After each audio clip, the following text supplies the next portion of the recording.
Committee will come to order. Without objection, the chair is authorized to declare a recess at any time. We welcome everyone to today's hearing on the report of Special Counsel Robert Hur. The chair now recognizes the gentleman from the state of Wisconsin for the purpose of leading us in the pledge.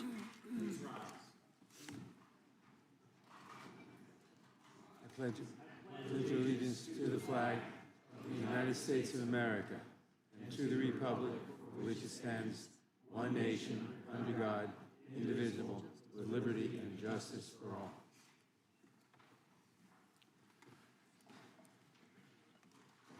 Pursuant to an agreement with the Ranking Member Nadler and without objection, Chairman Comer and Ranking Member Raskin will be permitted to participate in today's hearing for the purposes of making opening statements and asking questions of the witness. They each will receive 3 minutes for an opening statement and 5 minutes to question the witness. The chair now recognizes himself for an opening statement. Robert Hur was appointed special counsel on January 12th, 2023. He had a fundamental question to address. Did Joe Biden unlawfully retain classified information? The answer, yes, he did. Page 1 of Mr. Hur's report, he says this: our investigation uncovered evidence that President Biden willfully retained and disclosed classified materials after his vice presidency when he was a private citizen. He further writes, Mr. Biden willfully retained marked classified documents about Afghanistan and handwritten notes in his notebooks, which he stored in unsecure places in his home. Joe Biden kept classified information, and Joe Biden failed to store classified information properly. Mr. Hur made these determinations after interviewing 147 witnesses. He examined 7 million documents, including emails, text messages, photographs, videos, toll records, and other materials from both classified and unclassified sources. But there's more. Joe Biden not only kept information he wasn't allowed to keep, and he not only failed to secure that information properly, he also shared it with people who weren't allowed to see it. Shared that information with his ghostwriter. And remember, this is information that only individuals with a security clearance are supposed to see. Mr. Hur told us on page 200 of his report that it's the kind of information that, quote, risk serious damage to America's national security. And what did Joe Biden have to say about all this? What was his explanation? On page 94 of Mr. Hur's report, Joe Biden said he took his notebooks with him after his vice presidency because, quote, they're mine. And every president before me has done the same exact thing. Never mind the fact that he had never been president when he took this information, but what comes through is Joe Biden felt he was entitled. You can almost hear it. You can feel the arrogance in this statement. They're mine. But even with all that, Mr. Hur chose not to bring charges because, quote, Mr. Biden would likely present himself to a jury as he did in our interview of him, as a sympathetic, well-meaning, elderly man with a poor memory. A forgetful old man who Mr. Hur said did not remember when he was vice president, forgetting on the first day of the interview when his term ended, and forgetting on the second day of the interview when his term as vice president began. Mr. Hur produced a 345-page report, but in the end, it boils down to a few key facts. Joe Biden kept classified information. Joe Biden failed to properly secure classified information. And Joe Biden shared classified information with people he wasn't supposed to.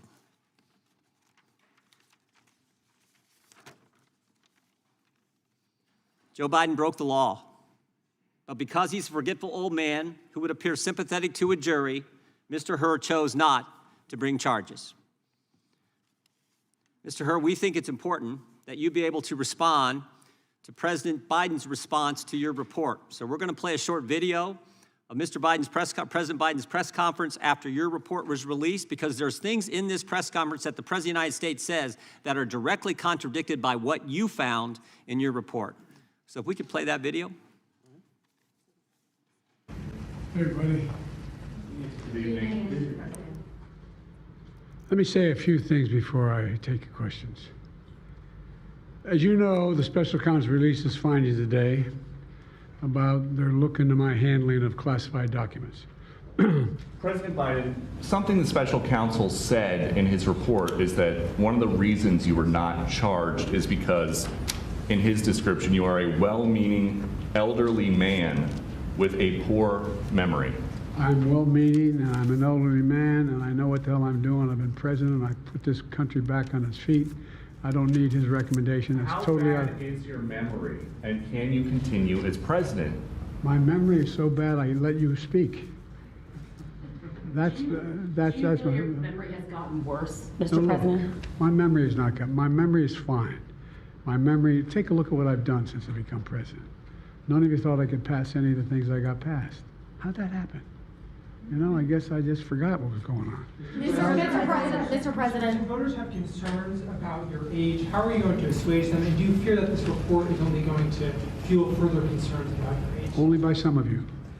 Mr. President, you cleared up criminal liability today, but do you take responsibility for at least being careless with classified material? I take responsibility for not having seen exactly what my staff was doing. It goes in and points out things that appeared in my garage, things that came out of my home, things that were moved not by me, but my staff.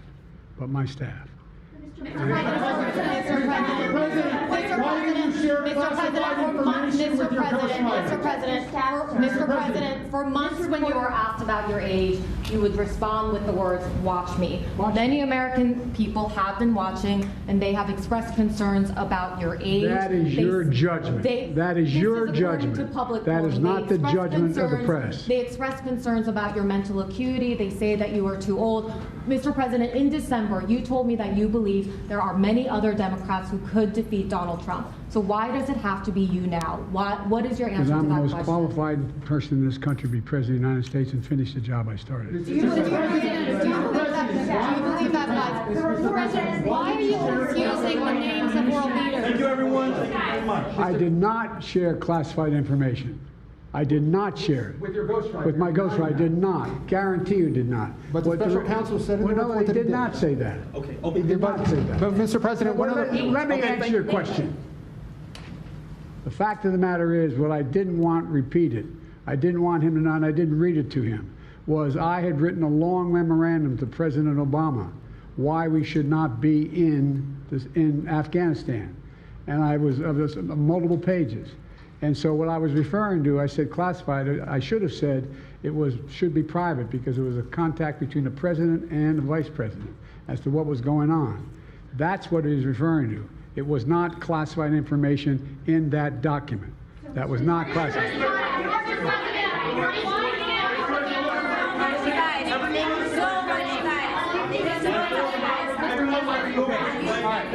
He called on me. When you look back at this incident, is there anything you would do differently now? And do you think that a special prosecutor should have been appointed in the first place in both of these cases? First of all, what I would have done is oversee the transfer of the material that was in my office, in my offices. I should have done that. If I go back, I didn't have the responsibility to that. That was my staff was supposed to do that, and they referenced that in the report. And my staff did not do it in the way that, for example, I didn't know how half the boxes got in my garage until I found out staff gathered them up, put them together, and took them to the garage in my home. And all the stuff that was in my home was in filing cabinets that were either locked or able to be locked. It was in my house. It wasn't out in, like in Mar-a-Lago, in a public place where, and none of it was high classified. Didn't have any of that red stuff on it. You know what I mean, around the corners? None of that. And so I wish I had paid more attention to how the documents were being moved and where. I thought they were being moved to the archives. I thought all of it was being moved. That's what I thought. Now, what was the last part of your question? Whether a special counsel should have been appointed in this case and in the case of your rival president, former president. I think a special counsel should have been appointed. And the reason I think a special counsel should have been appointed is because I did not want to be in a position that they looked at Trump and weren't going to look at me, just like they looked at the vice president. And the fact is they made a firm conclusion. I did not break the law, period. Thank you all very, very much.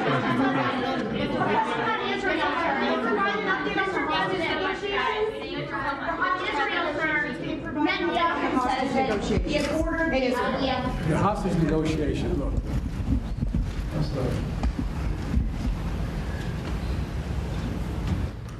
I'm of the view, as you know, that the conduct of the response in the Gaza Strip has been over the top. I think that, as you know, initially the president of Mexico, Sisi, did not want to open up the gate to allow humanitarian material to get in. I talked to him. I convinced him to open the gate. Let them make them part of the Middle East and recognize them fully in return for certain things that the United States would commit to do. And the commitment that we were proposing to do related to two items. I'm not going to go in detail, but one of them was to deal with the protection against their arch enemy to the northwest, northeast, I should say. The second one, by providing ammunition and material for them to defend themselves. Coincidentally, that's the time frame when this broke out. I have no proof what I'm about to say, but it's not unreasonable to suspect that the Hamas understood what was about to take place and wanted to break it up before it happened. Thank you, everybody. We're going to need everybody to hold for a moment. Gentleman yields back. The chair now recognizes the chairman of the Oversight Committee, Mr. Comer, for an opening statement. Thank you. In August 2022, President Biden questioned in a 60 Minutes interview how anyone can be that irresponsible when asked about classified documents in the possession of former President Trump. But when President Biden said this, he knew that he had stashed classified materials in several unsecure locations for years, dating back to his time as vice president and even as a U.S. senator. President Biden, the White House, and his personal attorneys have not been honest with the American people about his willful retention of classified material and continue to hide information from Congress. President Biden's attorneys claim to have first discovered classified material at Penn Biden Center on November 2nd, 2022. However, President Biden and his lawyers kept it secret from the American people before the midterm elections. CBS News broke the story in January 2023, leaving Americans to wonder if the White House had any intention of ever disclosing that President Biden hoarded classified documents for years. One of my first actions after becoming chairman of the House Oversight Committee was to launch an investigation into President Biden's mishandling of classified documents. This investigation started before Special Counsel Hur was named, and what we found is alarming. Information obtained through multiple transcribed interviews conducted by the Oversight Committee contradict the White House's and President Biden's personal attorney's narrative about the discovery of classified documents at the Penn Biden Center. In fact, the real timeline began in the spring of 2021, not November 2022, as the White House claimed. Additionally, the classified documents were not kept in a locked closet, as asserted by the White House. We've also learned that 5 White House employees and a Department of Defense employee were involved in the early stages of coordinating the organizing, moving, and removing of boxes that were later found to contain classified materials. There's no reasonable explanation as to why so many White House employees were concerned with retrieving boxes they believed only contained personal documents and materials. Why did President Biden keep these specific documents in unsecure locations for years? Many questions remain, but now the White House is obstructing Congress as we seek the truth for the American people. We've subpoenaed former White House counsel Dana Remus to appear for a deposition to provide information to our committee, but the White House is seeking to block her testimony. We've also subpoenaed the Department of Justice for audio recordings and transcript of President Biden's interview with Special Counsel Hur. These were due the morning of the State of the Union. Only this morning, a couple of hours before today's hearing, the Department of Justice finally provided the transcript of President Biden's interview with Special Counsel Hur. The timing is not coincidental. Although we've had little time to review the transcripts, from what we have seen, It is clear that the White House did not want Special Counsel Hur's final report to be released. The White House has refused to be transparent with the American people about the president's mishandling of classified documents. And worse, they have appeared to have lied about the timeline, about who handled the documents, and even about the contents of President Biden's interview with Special Counsel Hur. That is why today's hearing is important. Transparency is what we seek today, and we look forward to Special Counsel Hur's testimony. I yield back. Gentleman yields back. Without objection, all other opening statements will be included in the record. We will now introduce today's witness. The Honorable Robert Hur was appointed as a special counsel in January 2023 to investigate the removal and retention of classified documents discovered at the Penn Biden Center for Diplomacy and Global Engagement. He previously served as the Principal Associate Deputy Attorney General at the Department of Justice and as the United States Attorney for the District of Maryland. He was a law clerk for Chief Justice William Rehnquist and also clerked for Judge Alex Kaczynski on the Ninth Circuit Court of Appeals. We welcome our witness and thank him for appearing today. We will begin by swearing you in. Mr. Hur, would you please stand? Raise your right hand. Do you swear or affirm under penalty of perjury that the testimony you're about to give is true and correct to the best of your knowledge, information, and belief, so help you God? Let the record reflect that the witness has answered in the affirmative. Thank you, and you can be seated. Please know that your written testimony will be entered into the record in its entirety. Accordingly, we ask that you summarize your testimony. Mr. Hur, you may begin with your opening statement. Make sure you got that mic on, if you could, Mr. Hur. Thank you. Thank you, Chairman. Chairman Jordan, Ranking Member Nadler, Chairman Comer, Ranking Member Raskin, members of the committee, good morning. I'm privileged to have served our country for the majority of my career, a decade and a half, most of those years with the Department of Justice. I have served as a line prosecutor, a supervisor, the Principal Associate Deputy Attorney General, a United States Attorney, and a special counsel. I've served in these roles with gratitude as the son of immigrants to this country, the first member of my family to be born here. My parents grew up in Korea and were young children during the Korean War. My father remembers being hungry and grateful for the food that American GIs shared with him and his siblings. My mother fled what is now North Korea in her own mother's arms, heading south to safety. My parents eventually met, married, and came to the US, seeking a better life for themselves and for their children. Their lives and mine would have been very different were it not for this country. No matter the role, no matter the administration, I have applied the same standards and the same impartiality. My respect for the Justice Department and my commitment to this country are why I agreed to serve as special counsel when asked by the Attorney General. I resolved to do the work as I did all my work for the department, fairly, thoroughly, and professionally, with close attention to the policies and practices that govern department prosecutors. My team and I conducted a thorough, independent investigation. We identified evidence that the president willfully retained classified materials after the end of his vice presidency when he was a private citizen.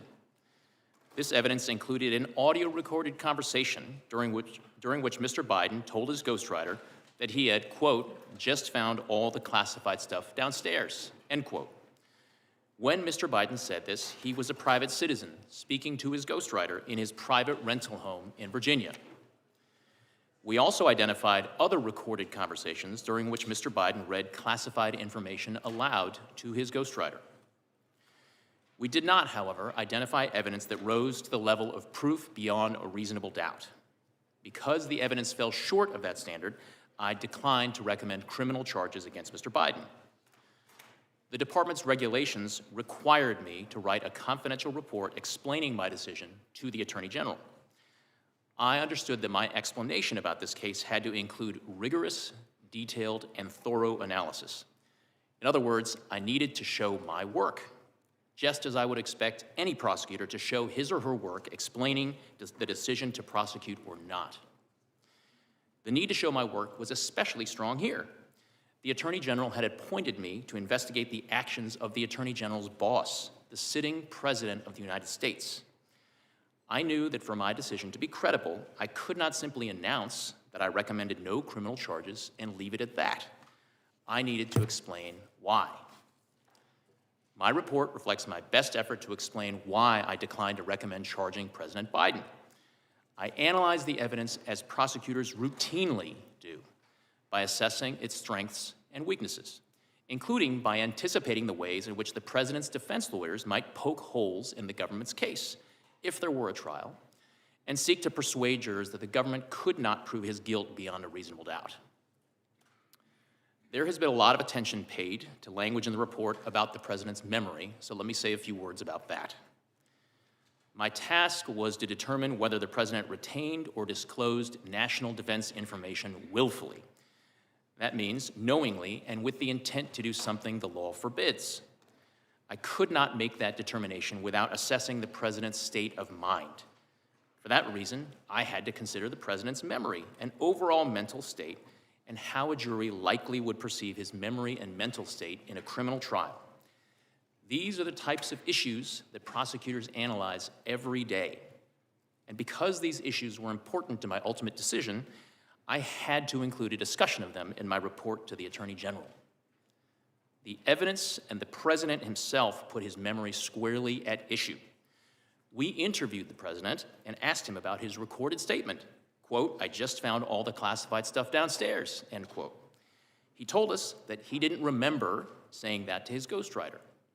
He also said he didn't remember finding any classified material in his home after his vice presidency.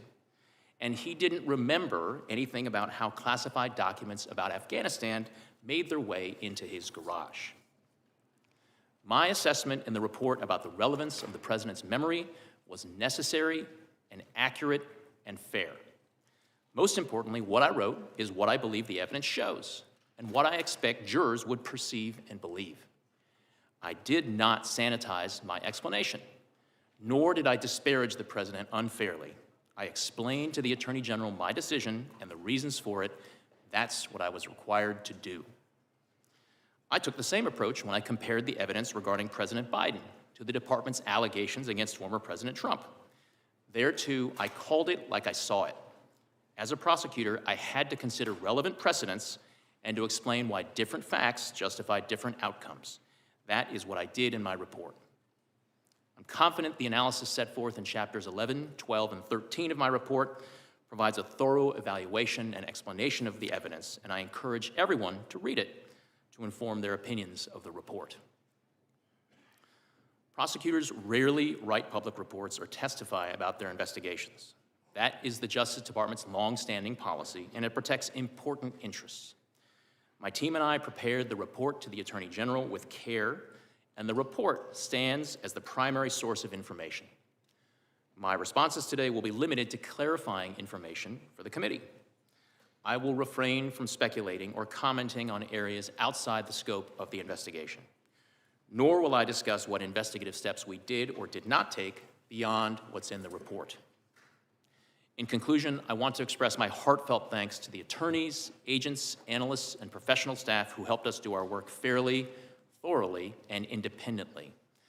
I am grateful and privileged to have served with them.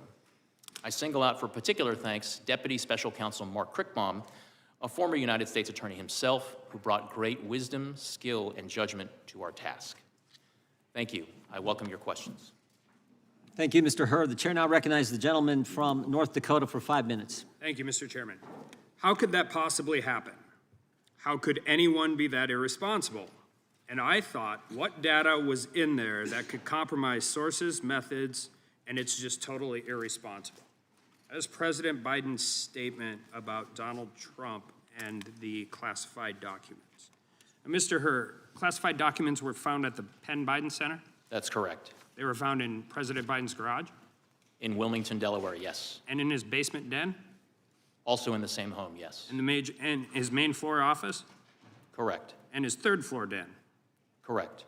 At the University of Delaware? Correct. And at the Biden Institute? Correct. All right. And the elements of the crime for this, I mean, we get into all of this, but the elements of the crime are pretty simple, right? President Biden had unauthorized possession of a document, writing, or note. That's correct. Correct. And that the document, writing, or note related to national defense. Correct. and that the defendant, and we may talk about the willfully part here in a second, retained the document, writing, or note and failed to deliver it to an employee or officer entitled to receive it. Correct. There is a willfulness intent element, as you say. But those are the elements of the crime. Including the intent element, yes. And there are at least two different quotes, right, where he told his ghostwriter, and this is in your report, in a matter of fact, and this is February 16, 2017, that he had just found all this classified stuff downstairs.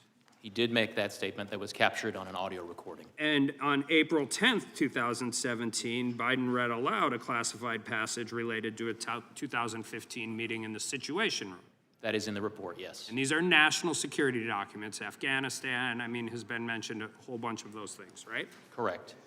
And at one point in time, his personal attorneys and the DOJ attorneys argued about notes, taking all of the different things and compared it to Reagan. I'm sorry, could you repeat that, Congressman? President Biden's attorneys, personal attorneys, talked about the notes and why they didn't actually account for the Presidential Records Act. But you found that argument in your report. It seems a little persuasive, but you eventually said no, the executive order trumps, right? We did set forth an analysis of the governing law and ultimately concluded that the executive order 13526 does apply and did govern former Vice President Biden at the time. So you have audio recording from his ghostwriter where the president acknowledges that the information he has is classified and he's sharing with his ghostwriter. We have an audio recording capturing a statement from Mr. Biden saying to his ghostwriter in February of 2017, quote, "I just found all the classified stuff downstairs," end quote. And then again reciting passages from a meeting in the Situation Room. Yes. And those are in President Biden's own words. Correct. Right, so and the ghostwriter has no classified, he has no clearance, no classified clearance to anything, correct? That is our understanding, that Mr. Zwanitzer was not authorized to receive classified information. Okay, so the elements are possessed documents, the documents related to national defense, and willfully retained those documents, and in this case, shared them with somebody who was not allowed to receive them. There are different subsections of 18 U.S.C. 793. One subsection relates to the willful retention, and another relates to disclosure of national defense information. Well, the willful retention, we've got the Penn Biden Center, the garage, the basement den, the main floor office, the third floor den, the University of Delaware, and the Biden Institute. We have a 50-year career of a person who has not been very great at dealing with classified documents throughout, even prior to his time as vice president, when he was in the U.S. Senate, right? We do address each set of those documents in the report, Congressman. So the difference, but I think this is really important because the difference is it appears just from reading the report, and we heard all about exonerated and all of those different things. It appears from the report he met every actual element of the crime. So I want to talk about the department principles on federal prosecution, because that actually has nothing to do with the underlying elements, correct? It's whether or not you can prove this at trial. Under the department's justice manual and the principles of federal prosecution, a prosecutor has to assess the evidence and determine whether, in his or her judgment, the probable outcome will be a conviction at trial. So whether or not you meet the elements of the crime, which I think it's clear that he does, the second part of this is this, and that's where it gets into the sympathetic, well-meaning elderly man with a poor memory. You could have just said we don't prosecute sitting presidents, but you did not. And you entered this, but that doesn't have anything to do with the actual elements of the crime. That has to do with getting a conviction at trial, correct? Well, Congressman, part and parcel of a prosecutor's judgment as to whether or not a conviction is the probable outcome of trial is assessing how the evidence identified during the investigation lines up with the elements and what proof can be offered to a jury during a trial. Sure, but his well-meaning elderly old man has nothing to do with the underlying elements of the crime. Well, it certainly has something. It's a presentation to the jury. It certainly has something. Gentleman can respond. It certainly has something to do with the way that a jury is going to perceive and receive and consider and make conclusions based on evidence at trial, Congressman. Gentleman yields back. The gentleman from Mr. McClintock, gentleman from California, is recognized. Thank you, Mr. Hur. I first want to get this straight. Is it now okay if I take home top secret documents, store them in my garage, and read portions of them to friends or associates? Congressman, I wouldn't recommend it, but I don't want to entertain any hypotheticals at this point. Was it okay? I mean, I can do that now under this new doctrine? Again, Congressman, I wouldn't recommend that you do that, but Well, I don't want to. you've essentially said so in your report, and certainly it would be exculpatory if I simply told you, hey, I'm getting old, I don't remember stuff the way I used to. Congressman, I'm not here to get into hypotheticals. I'm here to talk about the facts and the work that I did. It was not a hypothetical, this is the issue at hand. You correctly noted in your report that former presidents and other senior officials have been given wide latitude in their possession of classified information, and I believe your decision not to prosecute Biden for the same offense is consistent with that precedent. But the problem is that precedent changed with the administration's decision to prosecute Donald Trump. And the irony is that as president, Trump had full discretion over handling classified material and full discretion in deciding which records to retain. As a senator or vice president, Joe Biden didn't have that. So now we get to this glaring double standard.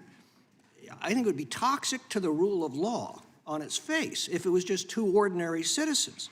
But the fact that the only person being prosecuted for this offense happens to be the president's political opponent makes this an unprecedented assault on our democracy. This is the worst we could expect from a banana republic. And I wonder how you square this. Congressman, I do address, as I was required to as a prosecutor, a relevant precedent in the form of the allegations in the indictment against former President Trump. I set forth my explanation and my assessment and comparison of those precedents in my report, and I am not here to comment any further beyond what's in my report. You said, for example, that there was no evidence beyond reasonable doubt. Well, you got the fact that he had classified material in his possession and control in multiple settings for multiple years, that he told others he was aware of this, and that he shared that material with others. The mind boggles at what beyond reasonable doubt would actually mean. Well, as I set forth at length in my explanations in chapters 11 and 12 of the report, my assessment is that the evidence, if presented at trial alongside potential defense arguments, would not probably result in a conviction at trial. Well, that's one of the points you make, is that President Biden's likely to be an elderly, sympathetic figure with a poor memory. But how does that bear on any individual's guilt or innocence? Isn't that, again, a question for a judge or jury to decide after guilt or innocence is determined? It is. And again, here's the problem. Donald Trump's being prosecuted for exactly the same act that you've documented that Joe Biden committed. Congressman, if I understood your question correctly, you said, isn't that a question for a jury? And it most certainly, through the lens of my question is, does that bear on the guilt or innocence of an individual? It certainly bears on how a jury is going to receive and perceive and make decisions. So the answer to my earlier question is correct. All I have to do when I'm caught taking home classified materials is to say, I'm sorry, Mr. Herbert, but I'm getting old. My memory's not so great. Yeah. Congressman, this is the doctrine that you've established in our laws now, and it's frightening. Congressman, my intent is certainly not to establish any sort of doctrine. I had a particular task. I have a particular set of evidence to consider and make a judgment with respect to one particular set of evidence, and that is what I did. Well, Mr. Herr, here's the fine point of the matter. The foundation of our justice system is equal justice under law. That's what gives the law its respect and its legitimacy. And without it, the law is simply force, devoid of any moral authority. Justice is depicted as blindfolded for this very reason. It doesn't matter who comes before her. All are treated equally. You destroy this foundation, and the rule of law becomes a sick mockery. It becomes a weapon to wield against political rivals and a tool of despotism. And I am desperately afraid that this decision of the Department of Justice is now crossed a very bright line. And I yield back. Mr. Herr, why did he do it? Why did Joe Biden, in your words, willfully retain and disclose classified materials? I mean, he knew the law. Been in office like 50 years. 5 decades in the United States Senate, chairman of the Senate Foreign Relations Committee, 8 years as vice president. He got briefed every day as vice president. He's been in the Situation Room. In fact, you know he knew the rules, because you said so on page 226. President Biden was deeply familiar with the measures taken to safeguard classified documents. And Joe Biden told us he knew the rules. Mr. Armstrong said this earlier. Joe Biden was deeply familiar with it. You're exactly right, because he told us when Jack Smith goes after President Trump, Joe Biden says, how could this happen? What data was in those documents that could compromise sources and methods? It's irresponsible. So Joe Biden knew the rules. You know he knew the rules. And Joe Biden told us he knew the rules. So, Mr. Hur, why did he break them? Congressman, the conclusion as to exactly why the president did what he did is not one that we explicitly address in the report. The report explains my decision to the Attorney General that no criminal charges were warranted in this manner. I think you did tell us. I think you told us, Mr. Hur. Page 231, you said this. President Biden had strong motivations. That's a key word. We're getting to motive now. President Biden had strong motivations to ignore the proper procedures for safeguarding the classified information in his notebooks. Why did he have strong motivations? Because, next word, because he decided months before leaving office to write a book. To write a book, that was his motive. He knew the rules, he broke them because he was writing a book. And you further say, and he began meeting with the ghostwriter while he was still vice president. There's the motive. Mr. Hur, how much did President Biden get paid for his book? Off the top of my head, I'm not sure if that information appears in the report. It sure does. There's a dollar amount in there. You remember? I don't, it may be $8 million if that's $8 million. Joe Biden had 8 million reasons to break the rules. Took classified information and shared it with the guy who was writing the book. That's why he did. He knew the rules, but he broke them for $8 million in a book advance. But you know what? It wasn't just the money. Joe Biden, here's this page 231, very next page. Joe Biden, in your report, Joe Biden viewed his notebooks as an irreplaceable, contemporaneous record of the most important moments of his vice presidency. He'd written this all down for the book, for the $8 million. And the next thing you say in your report is, quote, such a record would buttress his legacy as a world leader. You know what this is? It wasn't just the money. It wasn't just $8 million. It was also his ego. Pride and money is why he knowingly violated the rules. The oldest motives in the book, pride and money. You agree with that, Mr. Hur? You wrote it in your report. That language, and it does appear in the report, and we did identify evidence supporting those assessments. You also had another interesting statement in your report. You said Joe Biden, I want to make sure I get this right, viewed himself as a man of presidential timber. Remember that statement, Mr. Hur? I believe that does appear in the report, at least in the executive summary. I think this is interesting, because here's the scary part. Page 200. I said this earlier in my opening statement. Page 200, Joe Biden, this is a quote, Joe Biden risked serious damage to America's national security when he shared information with his ghostwriter. Shared it with his ghostwriter, the guy who was helping Joe Biden get $8 million. And oh, by the way, Mr. Hur, what did that ghostwriter do with the information Joe Biden shared with him on his laptop? What did he do after you were named special counsel? Chairman, if you're referring to the audio recordings that Mr. Zwanitzer created of his conversations with exactly Mr. Biden, what I'm referring to. He slid, if I remember correctly, he slid those files into his recycle bin on his computer. Tried to destroy the evidence, didn't he? Correct. The very guy who was helping Joe Biden get the $8 million, Joe Biden had used the motive for Joe Biden to disclose classified information, to retain classified information, which he definitely knew was against the law. When you get named special counsel, what's that guy do? He destroys the evidence. That's the key takeaway in my mind. That's the key takeaway. I yield back. The chairman of the Oversight Committee, Mr. Comer, is recognized for 5 minutes. Thank you, Mr. Chairman. During the Oversight Committee interviews, we've identified a number of White House employees who were involved in the mishandling of classified documents under the leadership of President Biden. Special Counsel Hur, can you please tell us approximately how many current and former White House employees you interviewed related to your investigation? Chairman Comer, I don't have that figure immediately at hand. Of course, it was a subset of the 173 interviews that we conducted during our investigation. Your report indicates that one of those former White House employees who you interviewed was Dana Remus. Is that correct? We did interview Ms. Remus. Ms. Remus was President Biden's former White House counsel, correct? She was President Obama's former White House counsel. I'm sorry, President Obama's White House counsel. Yes. Related to Ms. Remus, in your report on page 257, you wrote, in May 2022, White House counsel Dana Remus undertook an effort to retrieve Mr. Biden's files from the Penn Biden Center. Remus described the original purpose of that effort as gathering materials to prepare for potential congressional inquiries about the Biden family's activities during the period from 2017 to 2019.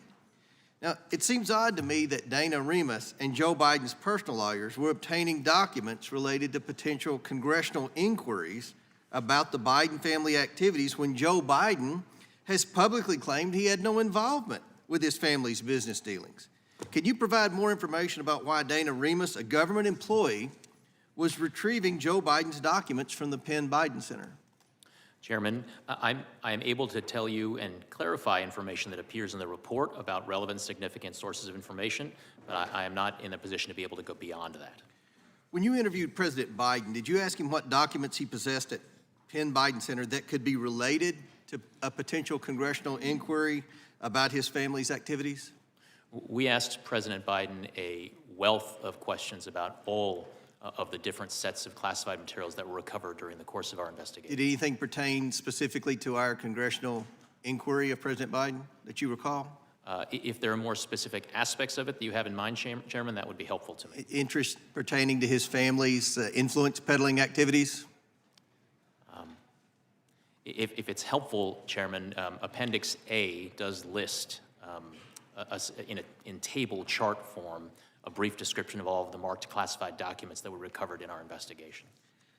We intend to interview Ms. Remus, and the recording or transcript of your interview would be highly relevant to our future questioning of her. Can you confirm that you did, in fact, record her in your interview? It was our practice to record the interviews that we conducted, Chairman Comer. Additionally, in the course of the investigation, the Oversight Committee learned from a Penn Biden Center employee that Annie Tomasini, a White House employee, visited the Penn Biden Center in 2021. Did you interview Annie Tomasini in the course of your investigation? Chairman, we do not, the report does not reflect that specific name, but what I can tell you is that the report does reflect that we interviewed the Director of Oval Office Operations, and one of the places that's reflected is footnote 973. Okay. The Oversight Committee interviewed Kathy Chung, a Department of Defense employee and former assistant to Vice President Biden, and learned that Ms. Chung visited the Biden Penn Center in June 2022 after being contacted by White House counsel in May 2022. This was months before classified documents were allegedly found in November 2022. Did you interview Kathy Chung in the course of your investigation? Chairman, I believe that the substance relating to the subject that you're asking about appears on page 259 of the report. And while the name Kathy Chung does not appear in the text of the report, there are references to interviews of an executive assistant, including at footnote 988. Good. The Oversight Committee also learned from its interviews with Penn Biden Center employees and Kathy Chung that Dana Remus, Anthony Bernal, and Ashley Williams, all at the time White House employees, then visited the Penn Biden Center on different occasions before the alleged discovery of classified materials in November 2022. Did you interview these individuals during your investigation? We interviewed many individuals, and I can assure you, Chairman, that it was a priority of ours to interview all the relevant sources of information about these documents, how they got there, who knew about them, and who accessed them. Can you, so again, they were all recorded, is that correct? So there would be recordings? It was our practice to interview recordings, yes, sir. How many White House employees visited the Penn Biden Center before classified materials were reportedly discovered there in November 2022? I don't have according to the White House. Sir, I don't have an exact count of. How many visits to the Penn Biden Center were made by either White House employees or President Biden's personal attorneys before the official discovery of documents in November 2022? I don't have that figure at hand, but that should be detailed in Chapter 14 of the report, sir. Yield back. The chair now recognizes the gentleman from Florida. 5 minutes. February 8th, the White House. Question, Mr. President, why did you share classified information with your ghostwriter? The President, I did not share classified information. I did not share it. I guarantee I did not. That's not true, is it, Mr. Hur? That is inconsistent with the findings based on the evidence in my report. Yeah, so it's a lie, is just what regular people would say, right? Yeah, all right. So the next one. And all the stuff that was in my home was in filing cabinets that were either locked or able to be locked. That wasn't true either, was it? That was inconsistent with the findings of our investigation. Another lie, people might say, right? Because what you put in your report was among the places Mr. Biden's lawyers found classified documents in the garage was a damaged open box. So here's what I'm understanding, right? As Mr. Armstrong laid out, you find in your report that the elements of a federal criminal violation are met, but then you apply this senile cooperator theory that because Joe Biden cooperated and the elevator doesn't go to the top floor, you don't think you get a conviction. And I actually think you get to the right answer in that. I don't think Biden should have been charged, don't think Trump should have been charged. But under the senile cooperator theory, isn't it frustrating that Biden continues to go out and lie about the basic facts of the report that lay out a federal criminal violation?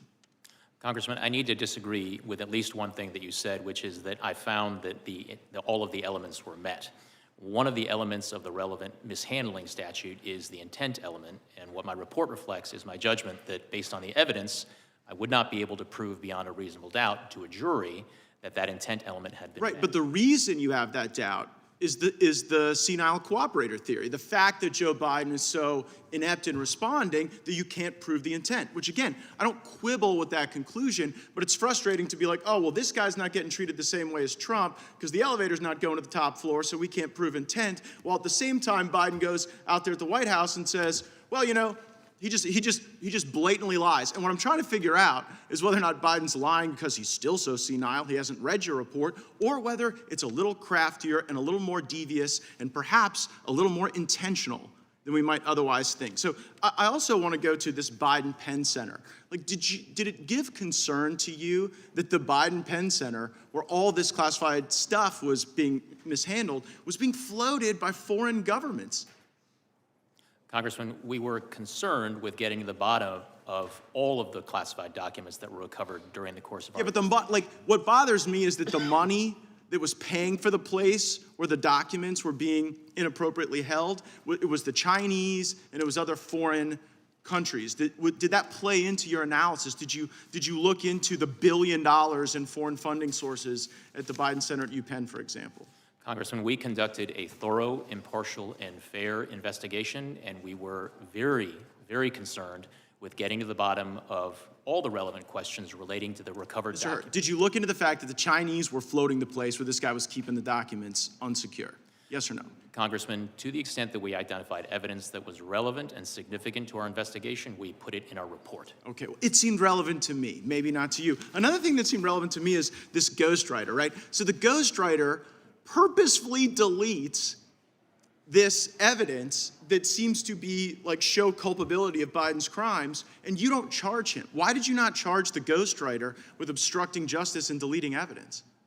Well, for a number of reasons that are laid out in the report, but in brief, Congressman, yes, when we interviewed the ghostwriter, he did tell us, and I'm trying to get the exact language, that one of the things on his mind, one of the things he was aware of, was that I had been appointed special counsel and was conducting an investigation. Right, so he didn't, just so everybody knows, the ghostwriter didn't delete the recordings just as a matter of happenstance. Ghostwriter has recordings of Biden making admissions of crimes. He then learns that you've been appointed. He then deletes the information that is the evidence, and you don't charge him. That is reflected in the report, and one of the reasons... What does somebody have to do to get charged with obstruction of justice by you? If deleting the evidence of crimes doesn't count, what would meet the standard? So, Congressman, as we state in the relevant chapter of the report, one of the things that Mr. Zwanitzer did not delete was transcripts of the recordings that he had created that included inculpatory evidence relating to Mr. Biden. Oh, so if you destroy some evidence but not other evidence, that somehow absolves you of the evidence you destroy? Here's what I see. Zwanniger should have been charged, wasn't. Biden and Trump should have been treated equally. They weren't, and that is the double standard that I think a lot of Americans are concerned about. I see my time's expired. I yield back. Gentleman from California is recognized for 5 minutes. Thank you, Mr. Chairman. Mr. Hur, I'd like to start off by thanking you for a year of hard work and a comprehensive report. I'm going to try not to provide testimony, as some people on both sides are, or provide conclusions, but I do have some questions that lead me to ask you for conclusions. One question is, were there notes of the President of the United States that dated back to when he was a senator that contained classified information? Among the documents that were recovered during our investigation were marked classified documents that dated back to when Mr. Biden was a senator. When he was in his 30s, 40s, 50s. I believe that's correct. And were there documents from the time that he was vice president? Yes. Okay. So there's been a lot to do about, senility, non-senility, poor memory, and so on. But let's just go through something that you deal with as a prosecutor every day. You first start off with a set of initial evidence that indicates there may have been a crime. Is that right? By the time it gets to you, usually you have some evidence that there may have been a crime. I think that is fair, yes. Okay, and in this case, at some point during this investigation where the elements of the crime, including willfulness, were put before you and you reached a personal conclusion that either there was likely guilt or not. Is that correct? Not provable, not in front of a jury, just personal, because you have to make that decision as part of the case, correct? Correct, and I would say I approach the task as I have been trained to as a prosecutor, which is on an iterative basis. The investigation is always uncovering new evidence that you incorporate. Right, so both before, during, and at the end, did you reach a conclusion, notwithstanding his current mental state of being an elderly man with a poor memory and so on, that he did in fact deliberately take documents and held them from back when he was a senator, and we're talking about your personal, not that you could prove it, but personally, did you see a pattern that goes all the way back to him being a senator of taking documents, making notes, and taking them and holding them personally? Congressman, I viewed my task as a prosecutor in this matter to determine what I believed the evidence. No, I appreciate that, and I'm not trying to take away from your conclusion. Some others are debating the conclusion. I'm not debating the conclusion. I just want to go through one element that I think is important. Look, you've prosecuted people in the past and failed to get a conviction. Is that correct? Correct. Okay, you're not a 1,000 perfect batting average. Okay. I can't say that. Yeah. So you went into cases thinking that you would succeed and you didn't.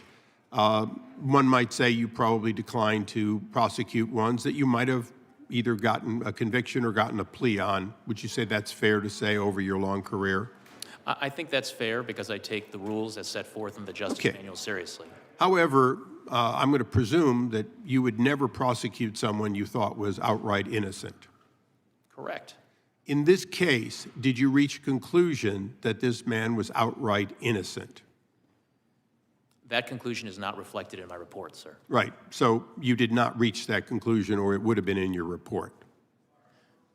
I viewed my task of explaining my decision to the Attorney General as being based on my judgment and my assessment of the evidence. Would a conviction at trial be the probable outcome? And that's and I just want to make sure the record is complete in that, because I think it's extremely important. You did not reach an idea that he had committed no wrong. You reached a conclusion that you would not prevail at trial and therefore did not take it forward. Is that correct? Correct, Congressman. Okay. I just want to go through one or two little, these are housekeeping almost. The documents that the president, then vice president, took, which included his own notes, to your knowledge, aren't those covered by the Freedom of Information Act? Potentially. I honestly do not know, Congressman. Aren't they covered by the Presidential Records Act, as every note and every text of the president, the vice president, and members of cabinet are covered? I think different folks would have different views on whether they're covered by the PRA, Congressman. But isn't it true that he left office leaving no copies of that behind, and that alone was inconsistent with an open and transparent individual, correct?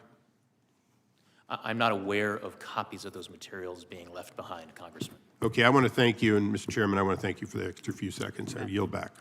Congressman, I reject the suggestions that you have just made. That is well, not what happened. Let me move on. Partisan then. politics Sir, played no part whatsoever in my work. You are a My member work of the was Federalist independent Society, are you not? And fair.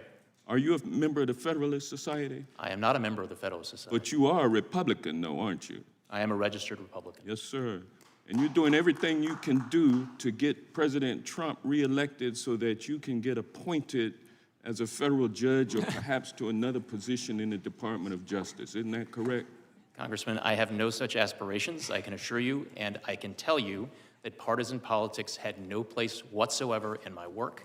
It had no place in the investigative steps that I took. It had no place in the decision that I made, and it had no place in a single word of my report. Thank you, sir.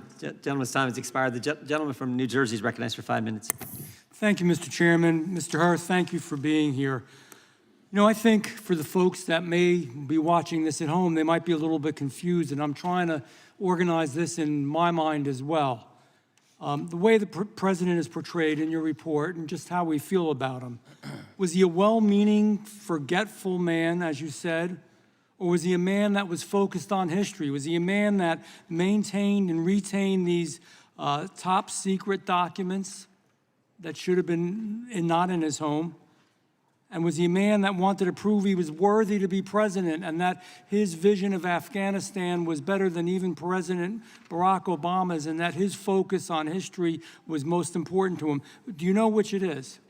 Congressman, to the extent you're quoting language from my report, I stand by the words in my report. So you stand by that he was, and let me quote you exactly, quote, a well-meaning but forgetful old man. I don't think those exact words appear in the report, Congressman, but to the extent that I use words similar to that effect in my assessment of how a jury would perceive Mr. Biden and the evidence relating to him, including his testimony, I do stand by that assessment. So is it accurate to say that in your interview, President Biden retained and disclosed classified materials as a means to bolster his image as a presidential figure? And I'm going to ask you for yes or no's here because our time is so limited. I believe words to that effect are in my report, Congressman. So the answer is yes. Would you agree that President Biden's intent to showcase his legacy provides a motive for his actions concerning classified materials? Yes or no? It is one of the motives addressed in the report. Yep, to showcase his legacy. Is it accurate to quote your report that classified documents were found in, quote, badly damaged boxes in his garage near a collapsed dog crate, a dog bed, a Zappos box, and an empty bucket? Is that correct? Those words do appear in the report. So that's correct. The answer is yes. Are these secure locations to store classified documents? They are not.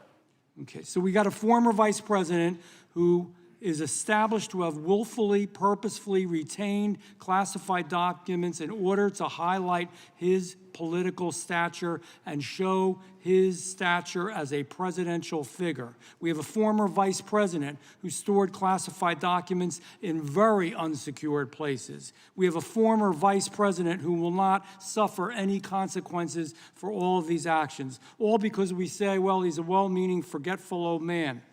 You know, if you were kind of a well-meaning, forgetful old man that was driving a car and you forgot what you were doing a little bit and you hit somebody and killed them, I believe you'd be responsible. The law must apply, you know this, to everyone. The standard behind the decision not to prosecute Joe Biden, especially in light of Special Counsel Jack Smith's decision to prosecute President Trump for similar conduct, gives the real appearance of two standards. Just again, so much part of this Department of Justice. Justice for thee, but not for me. Special Counsel Hur, has any former president or vice president besides President Trump ever been criminally charged for knowingly retaining classified information after they left office? Yes or no? No. Would you concur that Special Counsel Smith's decision to charge a former president for retaining and disclosing classified information was an extraordinary, unusual, and unprecedented decision? I will not comment on that matter. Well, I'm going to comment. The answer is yes. Special Counsel Hur, these two reports are the culmination, in my mind, of the Department of Justice's two standards, and an example, again, of the Justice Department being weaponized against conservatives. You know, there's another piece to this, too. I have just a few seconds. We know that when his ghostwriter was speaking to him, he also did recordings, and when he did those recordings, it was clear. In fact, I'll try to quote this here. It was a month in 2017, a month after Biden left as VP, he was aware of top secret classified materials that were, quote, downstairs. Is that true?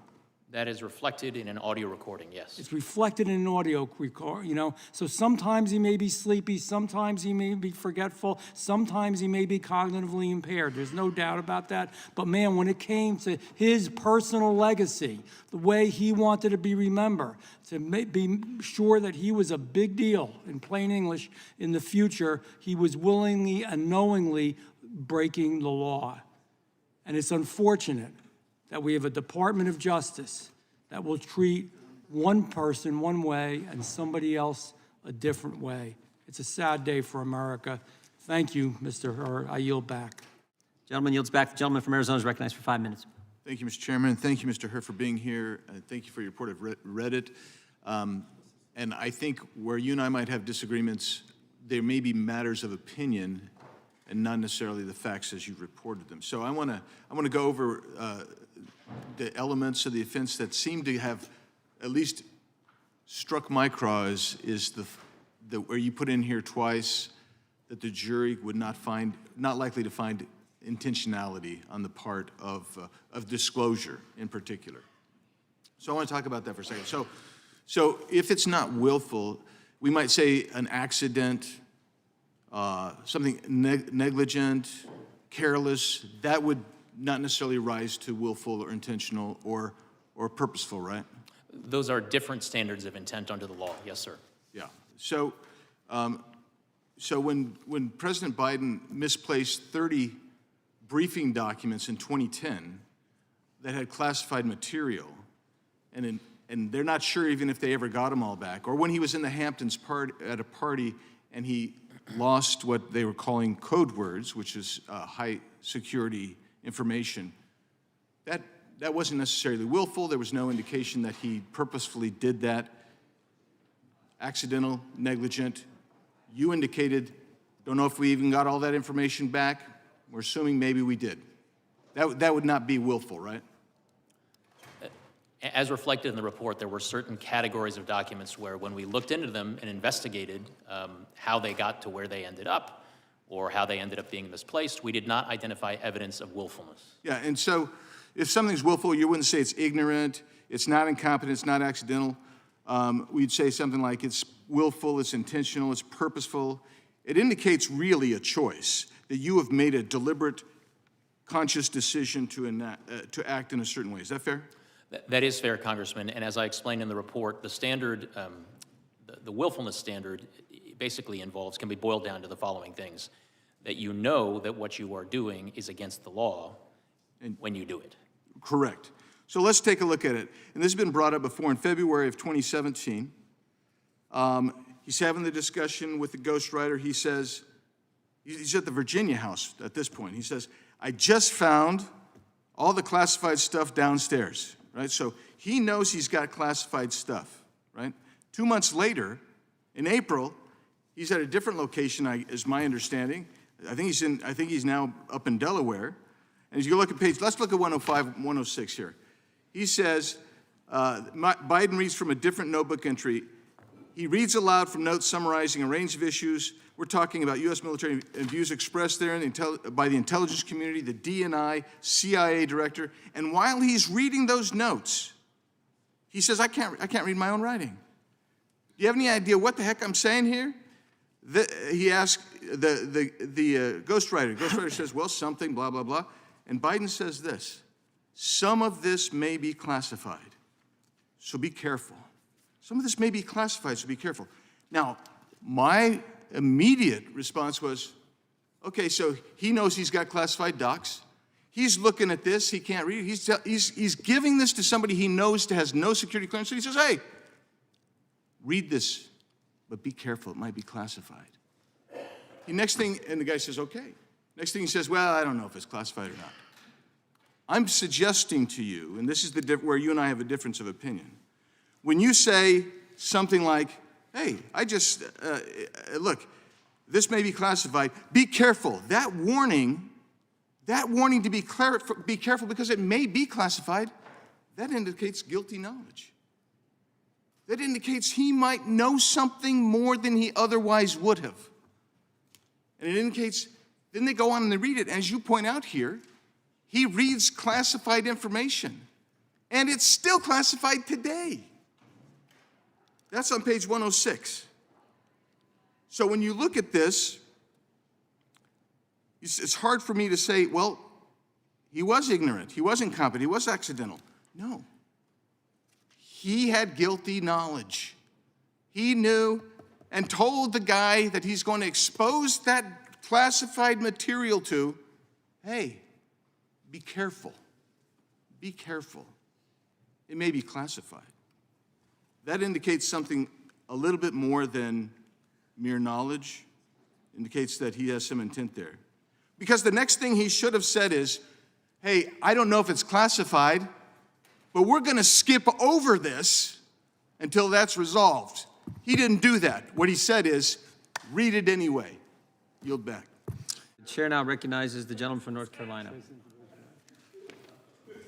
Thank you, Mr. Chairman. Mr. Herr, I'm way down here at the end of the dais.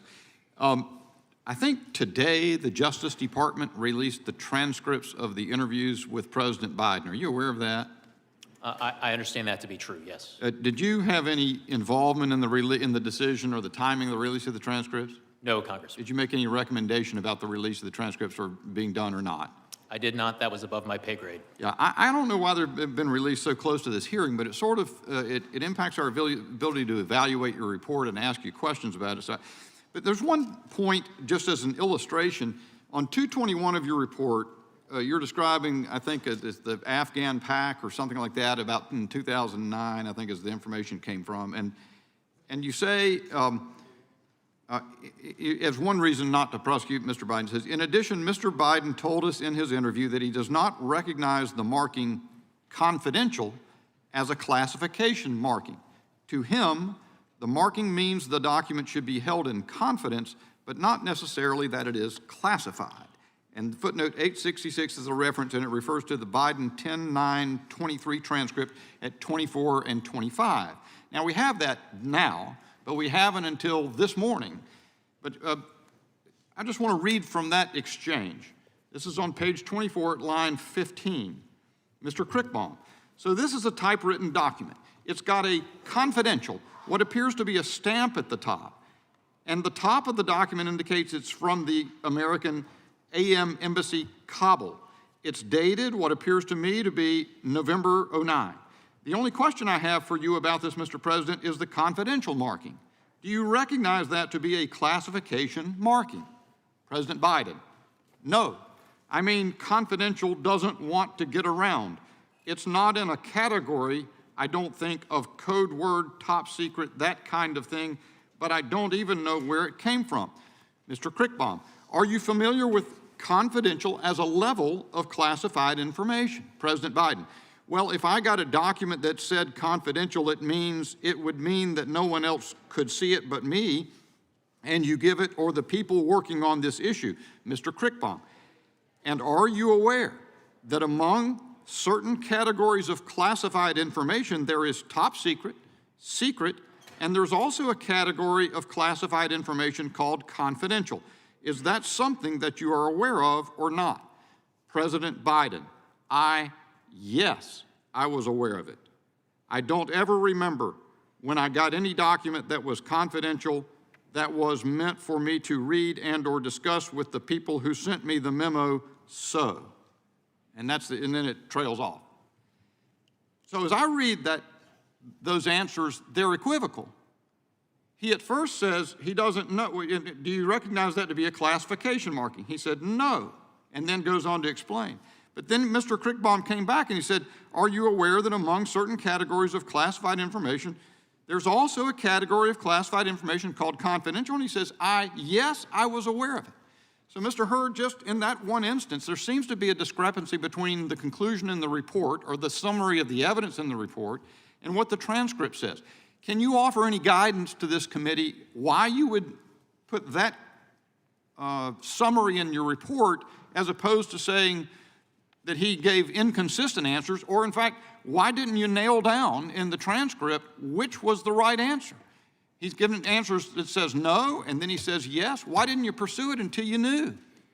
Congressman, the report reflects our best efforts to summarize and characterize the evidence in the investigation, including the investigation we received from the president himself during our interview of him. But as you point out, the transcripts of the president's interview over 2 days are now available to the committee for their inspection, and the members are able to draw their own conclusions based on the transcripts that are now available to them. Well, and I appreciate your answer. And I certainly think things, you can come up with some details that someone can disagree on, and it has the quality, I know, of some cherry picking because I've just found something, but we've only had a little bit of time to look. I don't think it serves this process well for the Justice Department to dump these transcripts into the public right now. If they were going to be released, they should have been released at a proper time. And I think I'll leave it at that, Mr. Chairman. I'll yield back. The gentleman yield? The gentleman yield? I will yield to the chairman. Just real quick, Mr. Hurd, someone earlier said, said something about changing the facts. You said, I'm not going to change the facts, but let's keep the facts the same, but change the subject. If you had the same facts and the individual that you were investigating was 65 and had a good memory, do you reach the same conclusion? Congressman, as I responded earlier to a question along these lines, I am not here to entertain hypotheticals about facts or circumstances that may be different. What I did was assess the evidence and the facts that I obtained in this investigation and make a judgment based on this set of evidence. Gentlelady from Indiana is recognized. Thank you, Mr. Chairman. I just thank you, Special Counsel, for being here in these challenging times. And I want to tell you a few things that is interesting for me.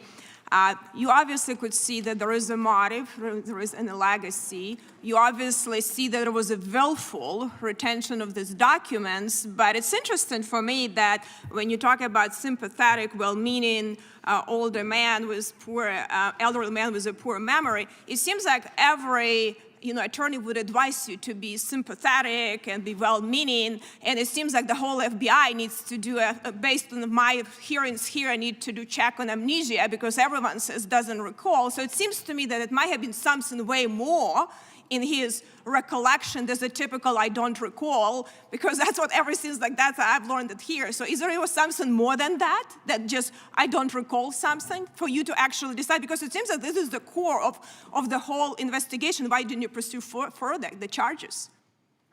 Congresswoman, my judgment as to how a jury would likely perceive and receive and consider evidence relating to all the evidence that would be put in by both the government and the defense at trial, it was based on a number of different sources, from documents, including various recordings, some of them from the 2016-2017 timeframe, some from our interview with the president in October of 2023. I think what you're asking about specifically is how the president presented himself during his interview in October of last year. And of course, I did take into account not just the words from the cold record of the transcript, but the entire manner in living color, in real time, of how the president presented himself during his interview.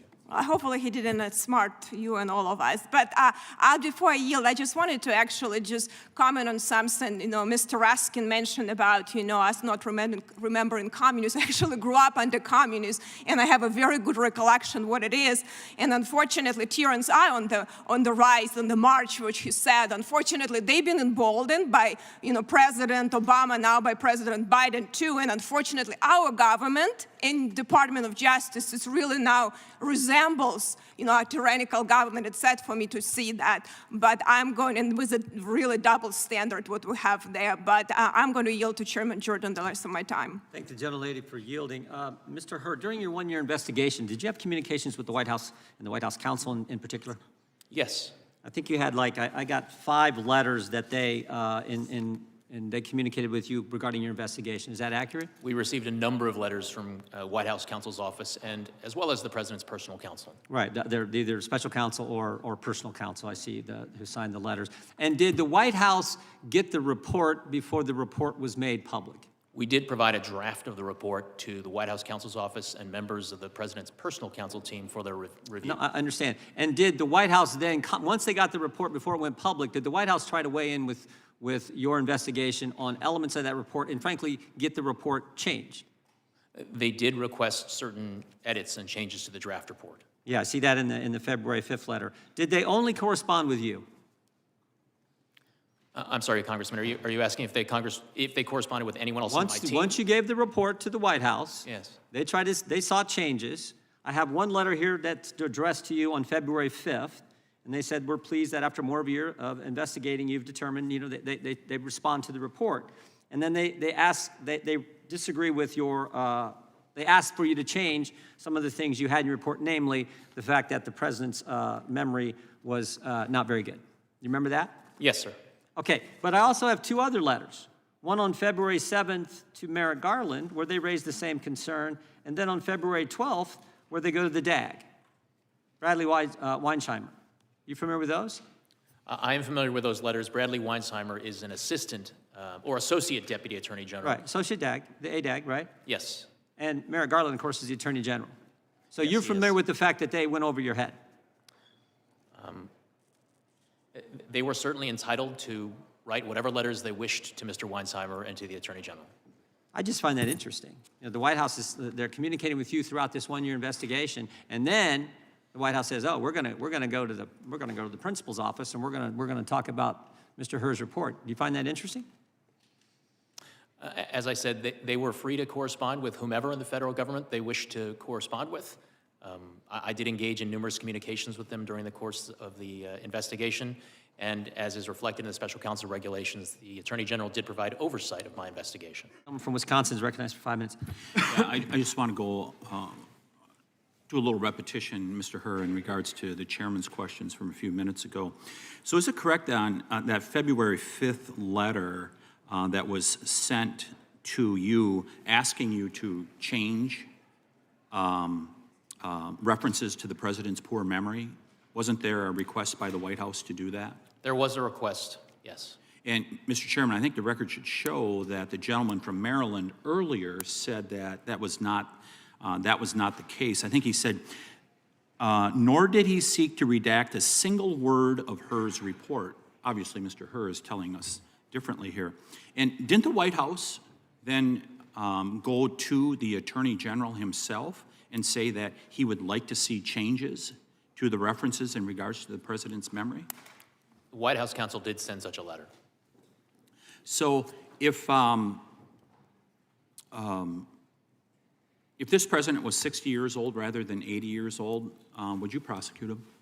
Congressman, as I've said before, I cannot engage in hypotheticals. I address the facts and the evidence as I found them in There this was an matter. 80-year-old grandma that came to Washington, D.C. a few years ago, did not commit a violent crime, committed a crime, but did not commit a violent crime, and she was fully prosecuted. Doesn't that seem like it's a dual system of justice where the president is above the law? Congressman, I don't know the facts and the details of this other case that you're referencing with this other person. You say that the president is unlikely to reoffend in the future. I believe that was a quote that you put in the report. Is that correct? I believe that's in Chapter 13. How so? How is he unlikely to reoffend in the future? How do you come to that judgment? As I say on page 254, any deterrent effect of prosecution would likely be slight. We are not concerned with specific deterrence, as we see little risk he will reoffend. Well, isn't it because he's now the president and he has almost unlimited authority to release documents? Isn't that correct? I mean, as a vice president, he didn't have that authority. Now that he's president, isn't it easy to say that he's unlikely to reoffend because he's got almost unlimited authority to release these documents? Well, that statement was based on that assessment of the likeliness of reoffending from this particular person, President Biden, is based on a number of factors, including the authority that he has now with respect to classified materials, as well as the experience that he's had going through a special counsel investigation. Yeah, but look back at 2011, there were multiple instances where he was informed by his staff and they ratcheted it up to where there was a formal process. You're saying he's learned from that when he's proven that he hasn't? I mean, that goes all the way back to 2011. Congressman, what I'm saying in the report at page 254 is that He's a repeat offender, Mr. Herr, isn't he? what I say. Let me move on to, I'll move on to something else here. You said he had strong motivations to ignore the proper procedures for safeguarding classified information, and he provided raw material to his ghostwriter that would be of interest to prospective readers and buyers of his book. And I think you said something about he viewed himself as a historic figure, correct? I believe those words do all appear in the report. Yeah, and he was also doing this for business purposes, that there may be people that would want to buy his book. Towards the end of his vice presidency, Mr. Biden had resolved to write a book and began work on it towards the end of his vice presidency. You know, I think, Mr. Chairman, this is really consistent with the Biden family when you look at them in trying to enrich themselves. I mean, you're familiar with the work that the Oversight Committee has done over the last year, right? I have read some reports of it. I mean, 20 phone calls that were made to his son that he denied in 2019, 20 shell companies that were created, over $20 million. I mean, doesn't it appear there's a pattern here that where I come from, they almost call it money grubbing? Congressman, what I'm here to testify about today is the work that I conducted in this investigation and in this report. So I want to thank you for the work that you did as far as you could, but unfortunately, you are part of the Praetorian Guard that guards the swamp out here in Washington, D.C., protecting the elites. And Joe Biden is part of that company of the elites. And you see it in the things that the Department of Justice has not acted on, Mr. Chairman. I mean, you look at the president's son, who does not have to answer for lying on his Form 4473 in regards to throwing away a weapon. You see it where the Department of Justice fends off the IRS when the whistleblowers come with this information. And now we see it once again, where a president believes he is above the law, and there is no doubt that this president does believe he's above the law. I yield back, Mr. Chairman. Gentleman from Wisconsin is recognized. Attorney Herr, Webster's dictionary defines senile as exhibiting a decline of cognitive ability, such as memory associated with old age. Mr. Herr, based on your report, did you find that the president was senile? I did not. That conclusion does not appear in my report, Congressman. You felt, though, that the president's memory or lack thereof was a critical reason to decline prosecution. The reason I'm asking this is whether you believe the president would be fit to stand trial, or do you think his lawyers would argue his incompetence to stand trial due to his state of mind? Also, you know, was he in a place to actually be questioned? Congressman, my report, to the extent that it addresses the president's memory gaps that we identified and the evidence that we obtained during our investigation, they are addressed in the context of determining how the jury would perceive, receive, and consider evidence relating to whether or not the president had willful intent when it came to retaining or disclosing national defense information. Very good. I'd like to focus my questioning on Chapter 14 of your report. The classified documents found at the Penn Biden Center. You state in your report that the documents found at the Penn Biden Center were the most highly classified, sensitive, and compartmentalized materials recovered during your investigation. Is that correct? That is correct. Many of the documents came from Mr. Biden's West Wing office. That's also correct, isn't it? I believe that is reflected in the report. Did you ask if he had packed the boxes himself? I believe that was one of the questions that we asked, and that is reflected in the transcript now available to the committee. I think it's important. How would you characterize the packing of these boxes? Was it slow and meticulous, or were they packed in haste without much scrutiny at all? I don't recall off the top of my head exactly how he characterized it, but I think the gist of the evidence is that the manner in which files were packed up and moved out at the end of the Obama administration was in something of a rushed manner. Very good. According to your report, the boxes were moved between multiple offices, between Mr. Biden departing his West Wing office in January of 17 and his arrival at the Penn Biden Center's permanent offices in October of 17. Were any of these offices authorized to store classified information? No. When the boxes finally arrived at the Penn Biden Center's permanent offices, how were they stored? I believe when the materials were recovered, some of them were stored in a storage closet, and I believe others of them were in file cabinet drawers. So But what's your I would refer assessment? you to the report. What's your assessment on security and access control measures at the Penn Biden Center? That was something that we looked at. There were some security access controls at the Penn Biden Center, but we did get a handle on people who had access to the office space during the time period when we believed the materials were there. And there were other people, including students and some foreign dignitaries, that visited that facility at the time. Very good. You anticipated my next question. So when the boxes were discovered to have classified documents more than 5 years later, who discovered these boxes? It was Patrick Moore. Is that correct? Correct. One of the president's personal counsel.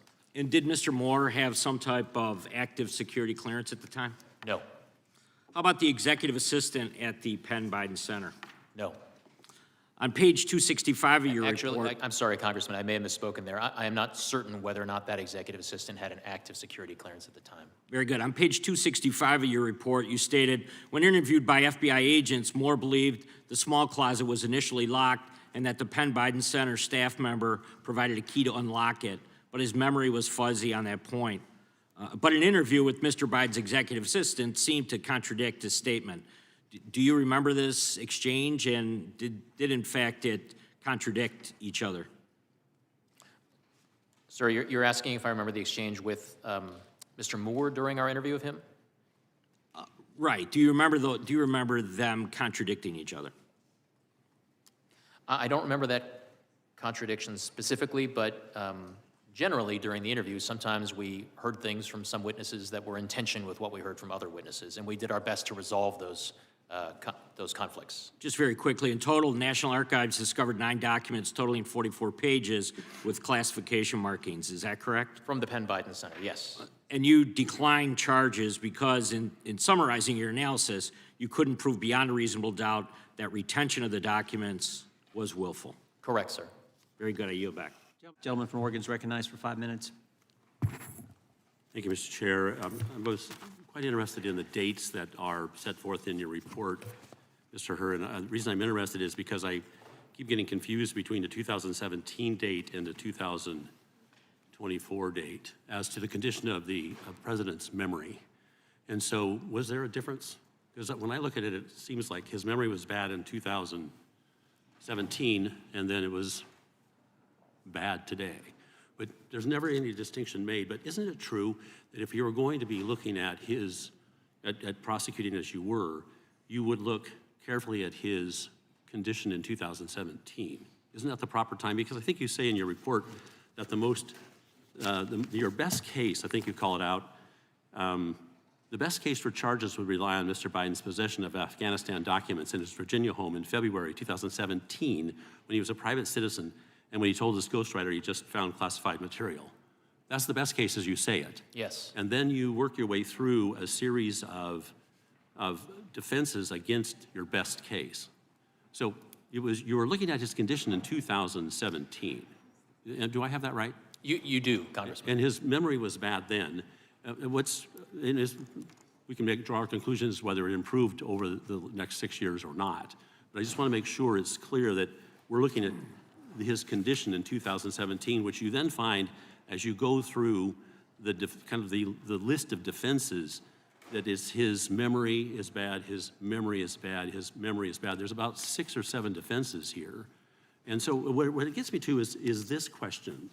And I actually pulled this quote out of something I read this morning, that perhaps your report concluded, and perhaps it did not, that the president is, quote, incapable of being held accountable. But that's not quite what happened, is it? You didn't find that he was incapable of being held accountable, did you? I did not. Those words do not appear in my report. They do not. But you reached a conclusion that you didn't have the evidence, but then your report continually recites these defenses. And I'm having a hard time putting the two together. If you didn't have the evidence, why do you persist in reciting these defenses? Congressman, I wrote my report as an explanation of my decision to decline charges as to President Biden. And the way that I came up with that explanation and wrote it in my report for the Attorney General is the following. The approach that I took was a prosecutor envisioning what would be the probable outcome of trial if we charged this case, if we presented the evidence to a jury, and not only the government presenting the evidence to a jury, but what would happen if the defense lawyers also got a chance to try to poke holes in the government's case at trial. And with respect to one of the several potential defenses that I lay out in the report, one of them does focus on the president's memory-related issues. That is a defense that the president's defense lawyers may well present at trial. And a jury is going to be confronted with at least 3 separate sets of evidence relating to the president's memory. One is from the recordings in 2016 and 2017 from the ghostwriter. But if I may, forgive me for interrupting, but I'm limited on time as everybody else was. But you say, I think, that the evidence suggests he is incapable of forming, or you're incapable of proving, intent. There's kind of a bit of a difference there, right? You may well have had the intent, but you could not of holding these documents, and I hate to say hiding the documents, but you couldn't prove it. So what you did instead is fell back to the various defenses that might also be asserted against you. Kind of a heap of rationale for not pursuing the president. Is that, do I have it right now? Congressman, I think we're on the same page. I think what I'm trying to convey is that the way that prosecutors assess the strengths and weaknesses of their case is to think through, hey, in the government's case in chief, here's the evidence we're gonna present, and the jury might be with us. But that's not the end of the trial. The trial also has to include presentation from the defense lawyers. You're correct, and I'm a lawyer. I've tried cases, so I get it. Your report is not an exoneration so much as a determination that the evidence as you saw it would not overcome the defenses that you had identified, plus whatever lack of evidence you perceived. So it's not an exoneration, is it? The word exoneration does not appear anywhere in my report, and that is not my conclusion. The other thing that's of interest, and I think you were misquoted, you said something about, or someone, I think it was Mr. Raskin, suggested that you, well, I'm going to run out of time, but I appreciate the work you do as a prosecutor, and I yield back. Can you explain what specifically in your interview with President Biden led you to this conclusion? The conclusion that about broad statement that's been cited many times. The totality of the time that I spent with the president during his voluntary interview was something that I certainly considered in framing my assessment and articulating it in the report. And that includes not only the words in the cold record of the transcript of the interview, but also the experience of being there in the room with him and, frankly, considering how he would present to a jury in a criminal trial if charges were brought. But I guess I'm asking specifically. I know you cited in the report the dates that he couldn't remember when he was vice president, when he began, when his term ended. You cite that in the report. Is there anything else specifically that stands out from that interview with the president? A number of things stand out. And again, I'm aware that the transcript has now been made available. I do provide certain examples in my report of significant, personally painful experiences about which the president was unable to recall certain information.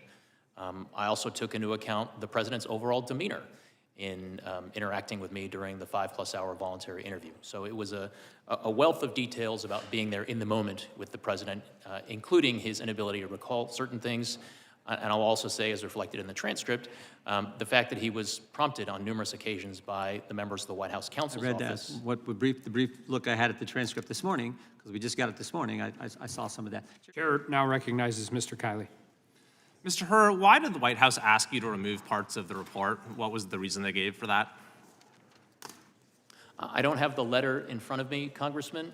I believed that among their reasons was that they contested, or that they asserted that certain language in the report was inconsistent with DOJ policy. The day that your report came out, the president gave a live news conference on national television. Did you watch that news conference? I watched the press conference, yes. What was your reaction to seeing the president personally attack you and your team? Congressman, I'm here to talk about the work that went into the report and my declination decision and my explanation of it for the attorney. And it wasn't just the president. Anthony Coley, former spokesman for Merrick Garland, has said that Democrats should focus their ire on her. The president's personal attorney, Bob Bauer, said that your report is a shabby piece of work and a shoddy work product. Do you agree with that characterization of your report? I disagree vehemently with that characterization of my report. I also disagree. I think it's very well written, well considered, and comprehensive. Do you think it's appropriate for the administration to be attacking the work of a special counsel that it appointed itself?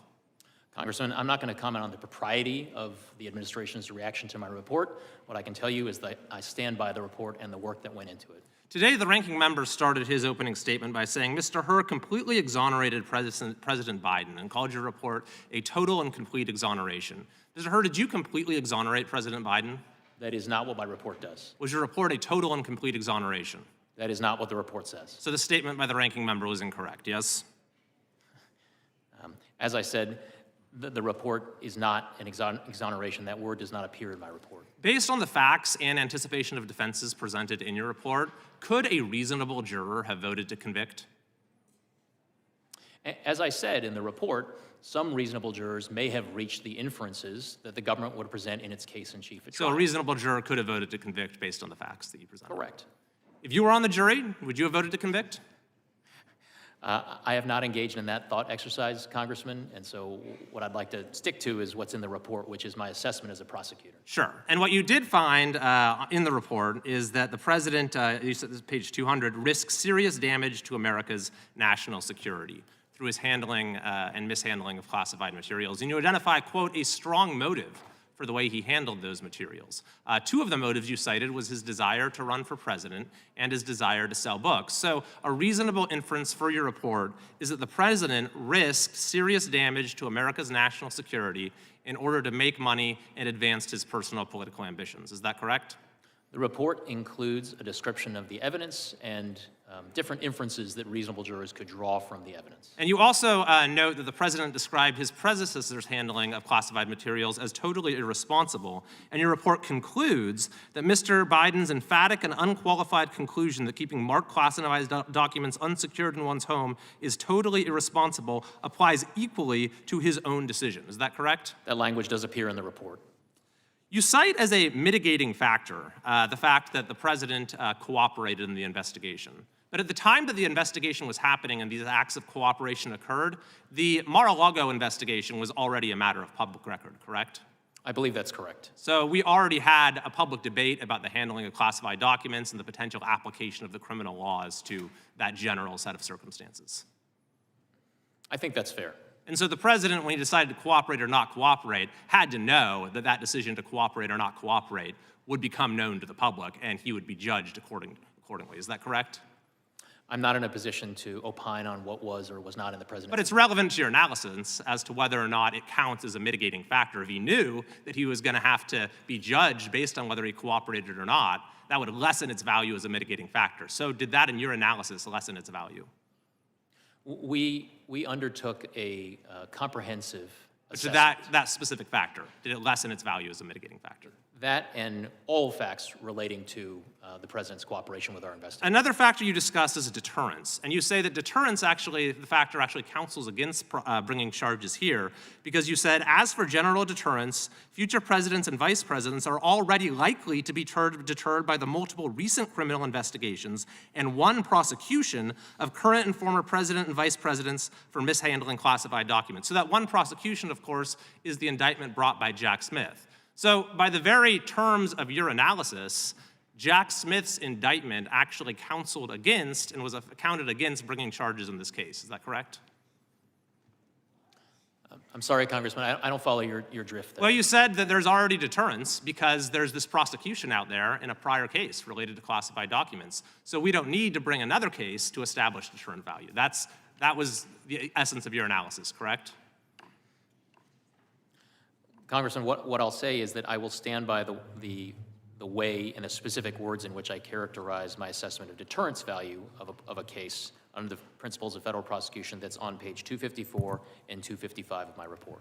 Thank you. My time is out, but I'll just add the perverse implication here is that the administration, by the very terms of your analysis, actually made it less likely that the president would face charges by Jack Smith bringing an indictment. Thank you, and I yield back.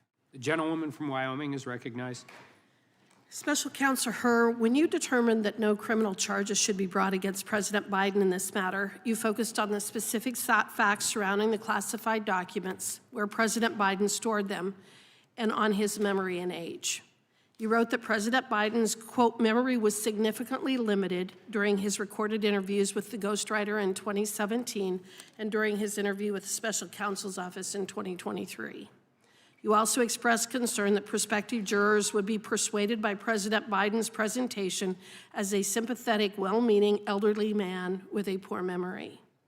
Your assessment, however, was focused on how President Biden would currently present to a jury if he stood trial. Is that correct?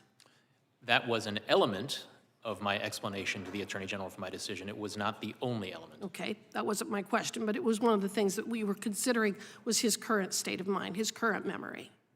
Correct? One of the things that I considered would be how, if a trial, whenever a trial theoretically were to be held, how President Biden would present himself to the jury if he elected to testify. Okay. You did not compare President Biden's current memory or condition with his memory or condition when he was in the Senate or when he left the vice presidency and took the classified documents subject to your investigation. Is that right? Actually, I believe that's not correct, Congresswoman. One of the things that's in the report is an assessment of the president's memory based on recordings from the 2016-2017 timeframe, recordings of conversations between Mr. Biden and his ghostwriter, and comparing that with the president's memory that he exhibited during our interview of him in October of 2023. So there was a comparison there.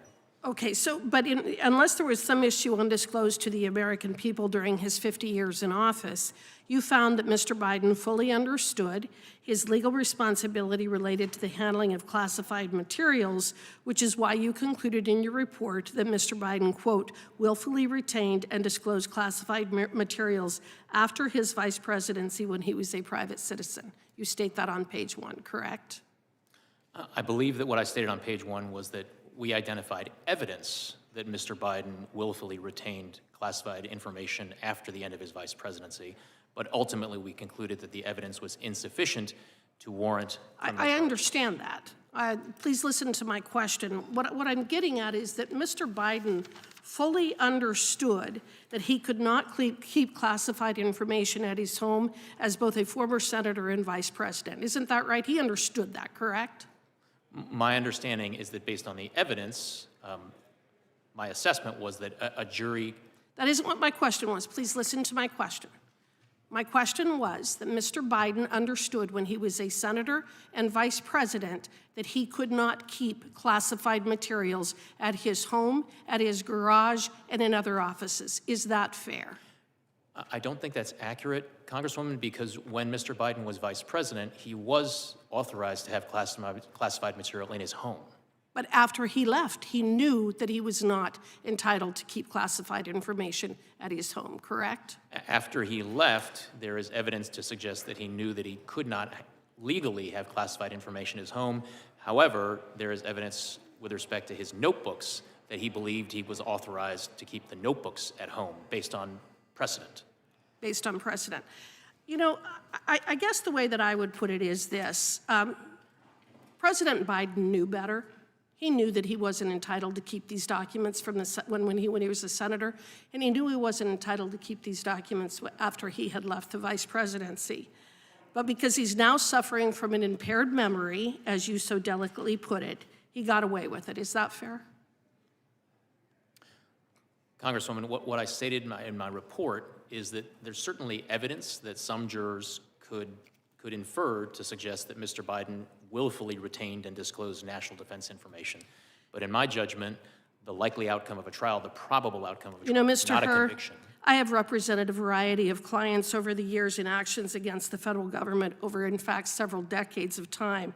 It's been my experience that the federal government, the DOJ specifically, has essentially unlimited resources to go after and prosecute citizens and will spare absolutely no expense in doing so.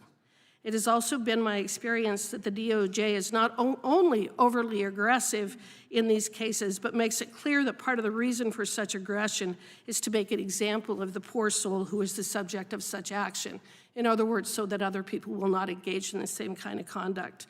Mr. Hur, having been a long-term DOJ prosecutor, can you please explain why those people without the last name of Clinton or Biden are typically treated quite differently and seem to be the only ones who are never held accountable for violating the law?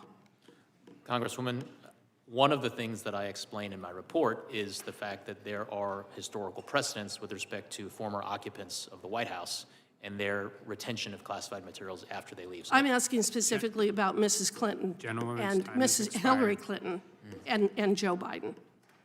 Congresswoman, I don't have any opinion to articulate with respect to the investigation relating to Mrs. Clinton. I yield back. Without objection. Chair now recognizes the gentlelady from Florida, Ms. Lee. Thank you, Mr. Chairman, and thank you, Special Counsel Hur, for joining us here today to discuss your investigation regarding President Biden's mishandling of classified documents. This has become an issue of great interest to all Americans and, of course, to all of us here today.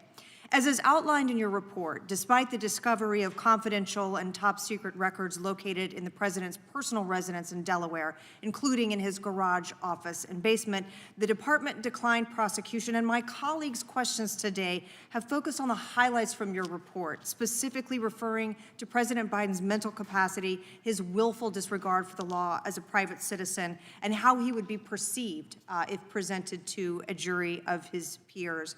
Dependent upon, and I'll use your words from the report, how this sympathetic, well-meaning elderly man with a poor memory handled and managed the storage of these confidential documents, the national security of the United States might have been put at great risk because of the president's behavior. And so one of the things we must consider today is how we can ensure that our national security will not be continually put at risk when under the leadership of the same well-meaning elderly man with a poor memory.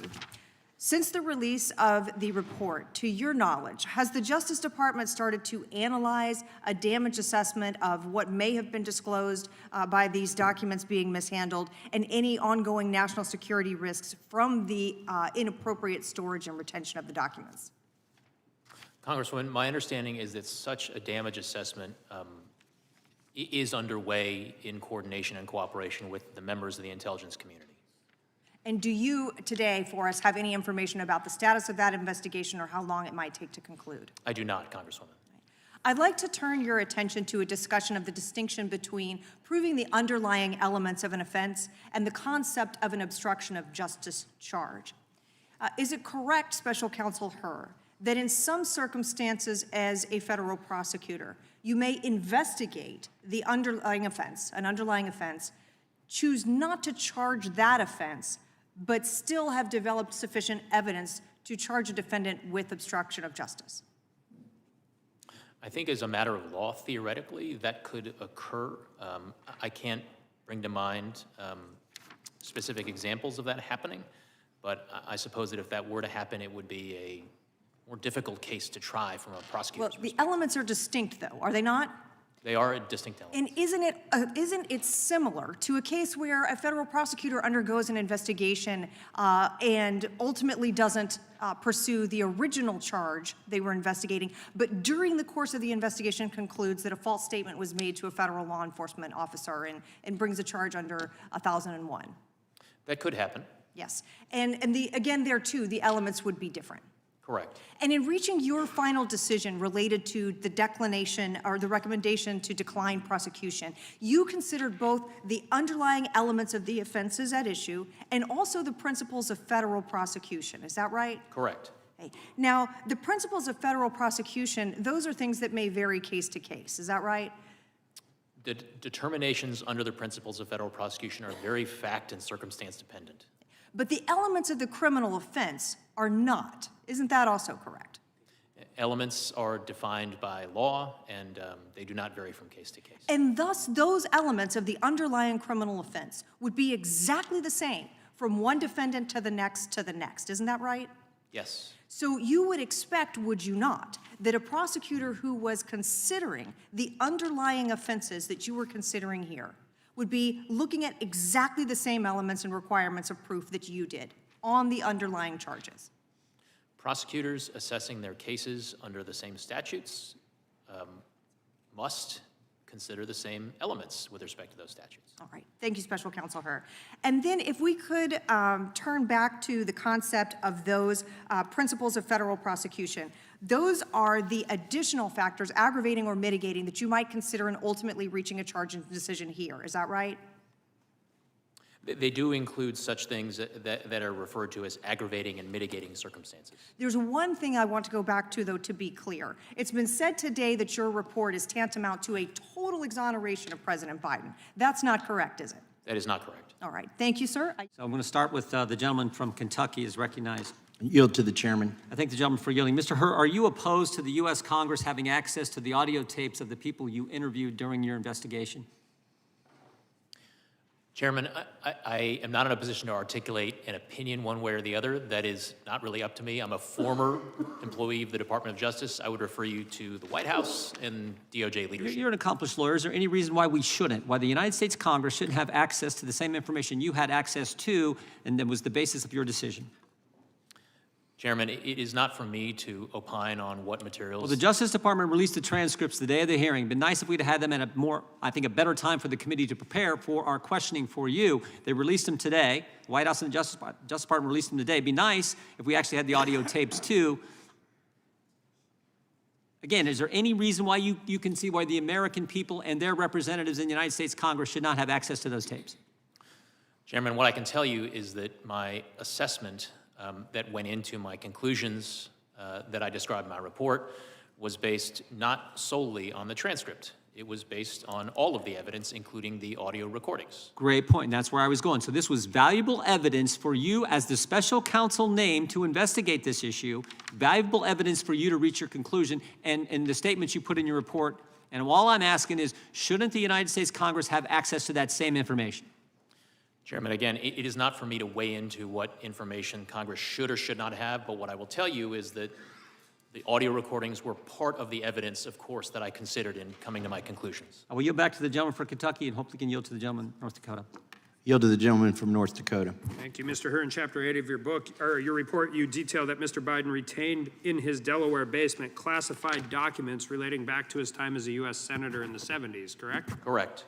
And even more Senate papers dating back to the 70s through 1991 were found in the University of Delaware, Morris Libraries, and in the Biden Senate Papers collection, correct? Correct. And even more Senate papers dating back to the 1970s and 1980s were found in Biden's Delaware garage.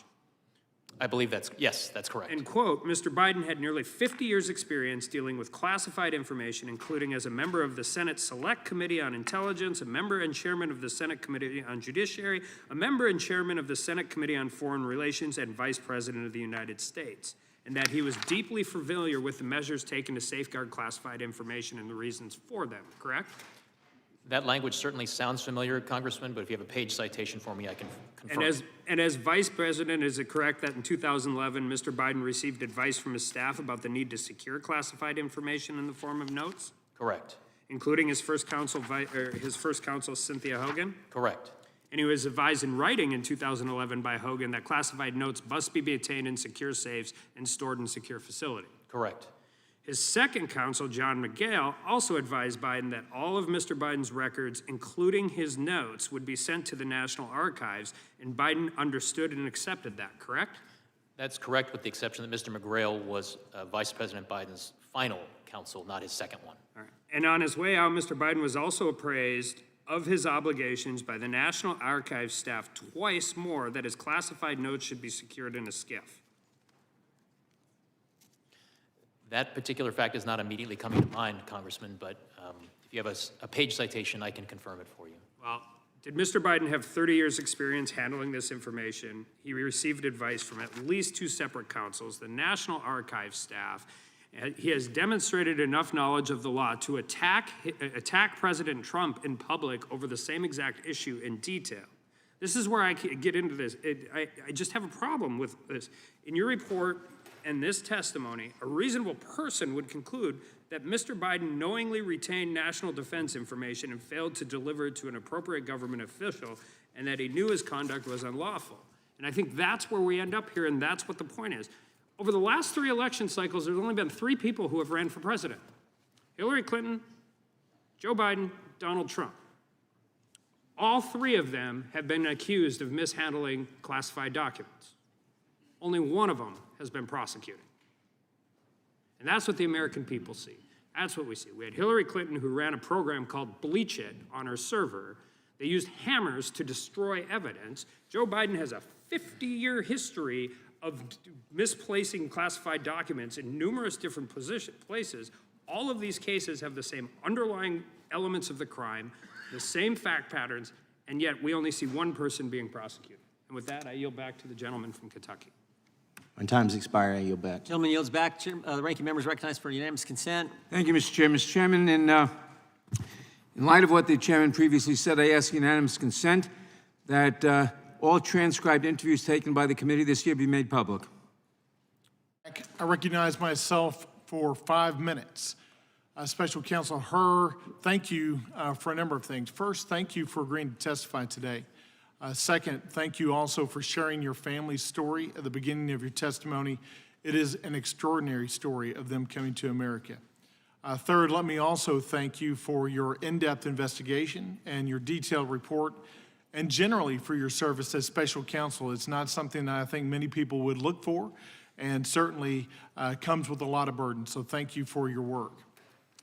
In your opening statement, you described your investigation as, quote, thorough and independent, and I agree with that. One where you attempted to give, quote, rigorous and detailed analysis. I also agree with that. And one where you say you, quote, must show your work, which we very much appreciate today. We don't normally see that. Did I recall your opening statement correctly as it relates to those quotes? Yes, sir, you do. In fact, as part of your investigation, you interviewed about 150 different witnesses. You looked at millions of different documents because you wanted to do a thorough investigation. Isn't that true? Correct. And you did this because you took your investigation extremely seriously and you wanted to reach accurate conclusions, correct? Very much. Then let's review some of your specific findings regarding the issues pertaining to competency and mental capacity of President Biden. Because as you say, this is very important to whether or not there was criminal willful intent. As you can see, I've set forth a number of different quotes up here on this board that I've prepared, some of which I'll read to you. Page 5, you say Mr. Biden's, quote, Mr. Biden's memory was significantly limited. Then again on page 6, you say Mr. Biden would likely present himself to a jury as a sympathetic, well-meaning, elderly man with a poor memory. Then on page 207, you say Mr. Biden's memory also appeared to have significant limitations. And then again on page 208, he did not remember when he was vice president, and he did not remember even within several years when his son Beau died. You finally make the statement on page 248, quote, for these jurors, Mr. Biden's apparent lapses and failures in February and April 2017 will likely appear consistent with the diminished capacities and faulty memory he showed. Those were astounding conclusions to me, and as I look through those quotes, I have to say I hearken back to my time before Congress. I was a judge, and one of the things that I oversaw was guardianships. And frankly, when I read your conclusions, red flags began to go up in my mind because I oversaw hundreds of guardianships back in Texas. And as I saw your conclusions, I began to wonder, what does the D.C. statute say about guardianships, and how do you define an incapacitated individual in Washington, D.C.? And I want to show you this statute because I presume, are you familiar with the statute at all? I am not, Congressman. So I didn't think that you'd probably reviewed that. So let me just read to you some of these, some of the definitions here. An adult whose ability to receive and evaluate information effectively or to communicate decisions is impaired to such an extent that he or she lacks the capacity to manage all or some of his financial resources. That's the first part of the definition of incapacity, an incapacitated individual under the guardianship statute in the District of Columbia. And quite frankly, I see tons of overlap from what you set forth in your testimony, in your written report, and the definition here. The phrases are almost identical. I would posit that if he cannot manage national top secret resources, I'm not sure how he can manage his personal financial resources. And given your report's findings that his memory was, quote, significantly limited, and that he is a person with, quote, diminished faculties, and with, quote, faulty memory, it makes me wonder how close he is coming to meeting this definition of an incapacitated individual, such that he should have a guardian appointed by the DC courts for his personhood. There is at least, I believe, a prima facie argument to say that there is substantial evidence to indicate such. And you mentioned it's not just what you've written in the report, but it was the demeanor of President Biden as you interviewed him. I'll say in conclusion, whether he does or does not meet this definition, I believe your findings raise significant concerns about his current fitness for the office of the president, and certainly his fitness going forward in the future.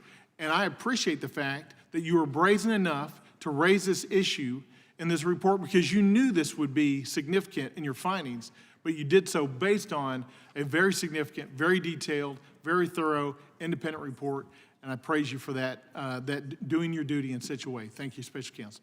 I yield back. Gentleman yields back. Gentleman from Virginia is recognized.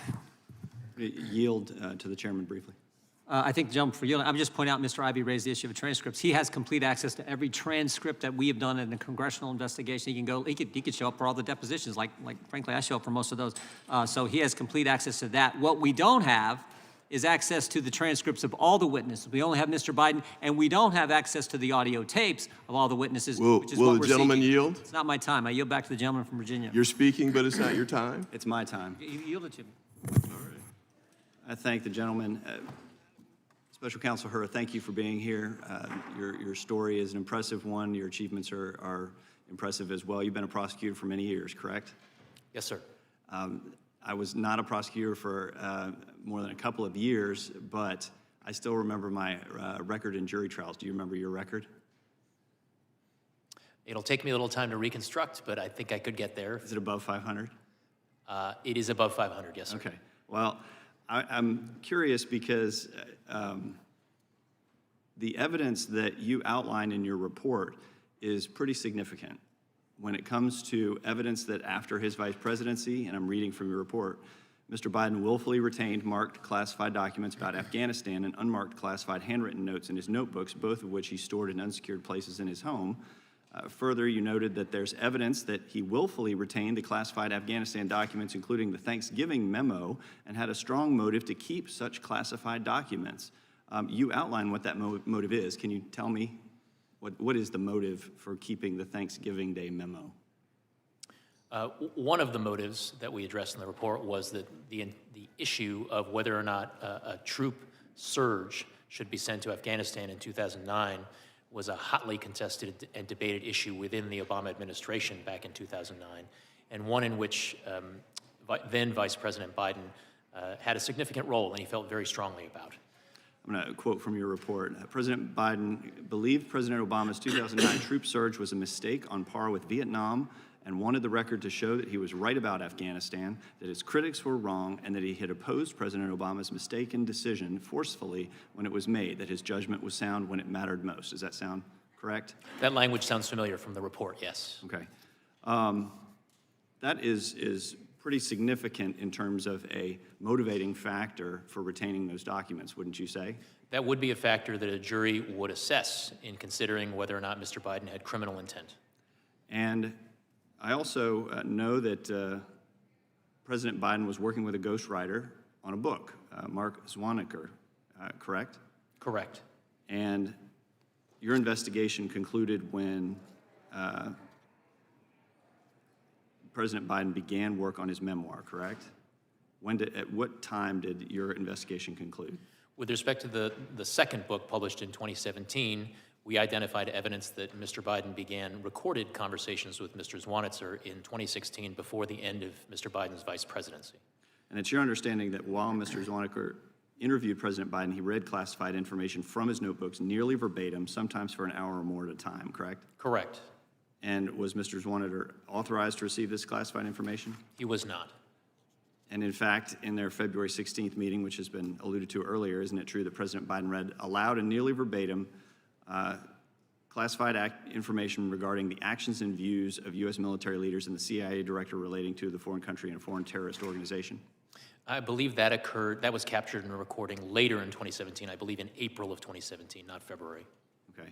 And Mr. Zwaneter became aware of your appointment as special counsel, correct? At some point, Mr. Zwaneter did become aware of my appointment, yes. And upon learning of the investigation, Mr. Zwaneter deleted digital audio recordings of his conversations with Mr. Biden during the writing of the book, Promise Me, Dad. Correct. Did investigators with your office interviewed Mr. Zwaneter about the deleted recordings, and he admitted that part of his motivation for deleting this recording was because he was aware there was an investigation, correct? Correct. And did this conduct raise concerns with your office? It did. We considered it to be significant evidence that we needed to follow up on. Significant evidence, and I would argue that you also had significant evidence surrounding the retention of these documents, the storage of these documents, and even though there was a bit of a disconnect between what a reasonable juror could conclude, the intent was there, the motive was there for the book, for exoneration, and I would argue that you had enough to move forward. My time has expired. I yield back. Gentleman from South Carolina is recognized. Mr. Chairman, I'll yield to you such time as you may consume, sir. Oh, I appreciate the gentleman yielding. Mr. Hur, why did the White House lawyers go look in the first place? My understanding is they went to the Penn Biden Center. Why'd they go look in the first place? Look for classified, mishandling of classified, look for classified documents. Why'd they do it? What we identified through our investigation was that at a certain date, members of the president's staff went to the Penn Biden Center in order to get a better handle on what the information, what kinds of evidence and what kinds of materials were at the Penn Biden Center. Were they specifically looking for potential documents that were classified, or was it a broader initial look? My understanding is that it was a broader initial look, and I'm looking at Chapter 14, page 257 of my report about a visit in March 2021 to the Penn Biden Center. Okay. In March? In March of 2021. And was this after the Justice Department began their investigation into President Trump?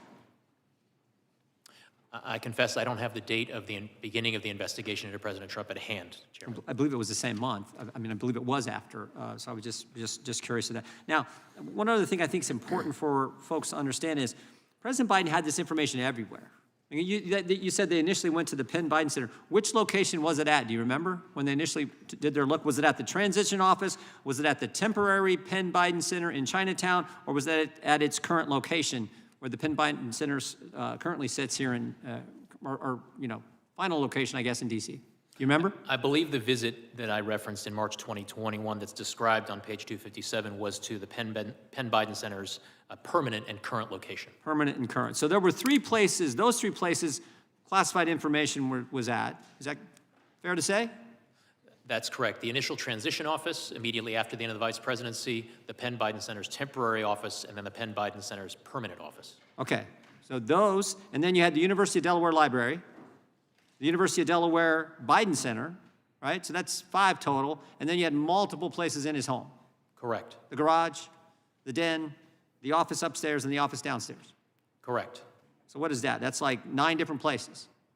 I've lost count, sir, but Yeah, that sounds right. It's everywhere. And it was documents over a 50-year time frame. And then by comparison, because the Democrats want to keep comparing to President Trump's classified documents right at his home with Secret Service protection. I don't know that they're anywhere else, were they? I'm not aware of other locations, President. Yeah. I think that's an important distinction. I would yield back to the gentleman for South Carolina. Appreciate him yielding. Thank you, Chairman. Briefly, I know we've got 2 minutes left, but Mr. Hur, how would you define willful?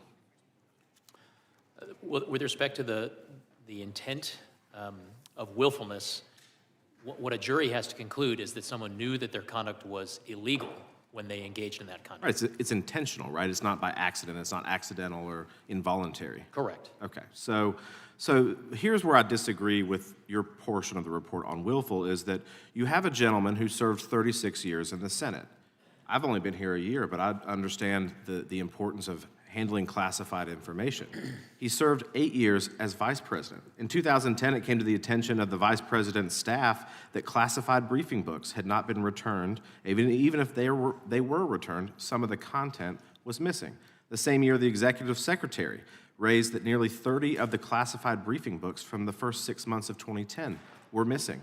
In August of that year, then Vice President Biden failed to return top-secret, sensitive, compartmented information contents of a classified briefing book from a trip that he took to the Hamptons. And to date, you were unable to determine if these documents were ever recovered. Is that correct? Correct. So to me, this wasn't. When does willfulness when does willfulness factor in? Is it now in his diminished mental capacity, or is it then when he was serving as senator and vice president? A jury would be assessing President Biden's mental state and his intent, or whether or not he had willfulness at the time that the conduct was committed. Correct, and I think everyone can kind of plainly see the transgression or the difference between then candidate Biden or Vice President Biden and what is going on now. And so this is where I go to it. As the chairman talked about it in his opening comments, he had 8 million reasons to hold these documents. In fact, he disclosed some of this information to his ghostwriter. And so I think that there could have been willfulness. And I think, I've got 10 seconds left, but look, since 2016, there have been 3 candidates to run for president. All 3 have had allegations of issues surrounding the retention and holding of classified documents. But Mr. Hur, only one of them has been charged, and that's President Trump. And that's why people think and view this as a 2-tiered system of justice. Thank you, sir. Gentleman yields back. The chair now recognizes the gentleman from, Sheila, you have unanimous consent? Yeah, I'll wait. Let him go ahead. Gentleman from Colorado, Mr. Buck. Thank you. Mr. Hur, they say they save the best for last, so I'm looking forward to this opportunity. First of all, what I've observed in this hearing is that one side thinks you're trying to get President Trump elected, and the other side thinks you're trying to get President Biden elected. I served as a prosecutor for 25 years. I know that you're going to take grief from both sides. You must be doing a great job in your report and during your investigation if you have convinced both sides that you are somewhere in the middle. I commend you for your background. I would have loved to have met Chief Justice Rehnquist. What a hero to conservatives and really Americans, and that must have been a great opportunity for you. But when both sides attack you, my admonition is welcome to Congress. How many? I do have a question, and it goes along the lines of what Mr. Armstrong and Mr. Fry were asking you earlier. I'm really confused about willfulness and your view of willfulness. It's clear to me that at the time, Vice President Biden knew he had classified documents. He told his, after he left the vice presidency, he told his biographer, ghostwriter, those classified documents are in the basement. So he had the mental state that he had classified documents. He also knew that his basement was not a SCIF. It is not a secure area. And so at the point, if at that point in time he said, oh my gosh, I've got to call the archivist, I've got to call Secret Service somebody and get these documents taken away, perhaps he has this defense of acting as quickly as he knew about the documents. But I don't see where the willfulness is missing when he had those two. The element's pretty clear. He possessed classified documents. He held them in a non-secure area, and he did so knowingly. He knew he had classified documents in an unsecure area. Where is the willfulness missing?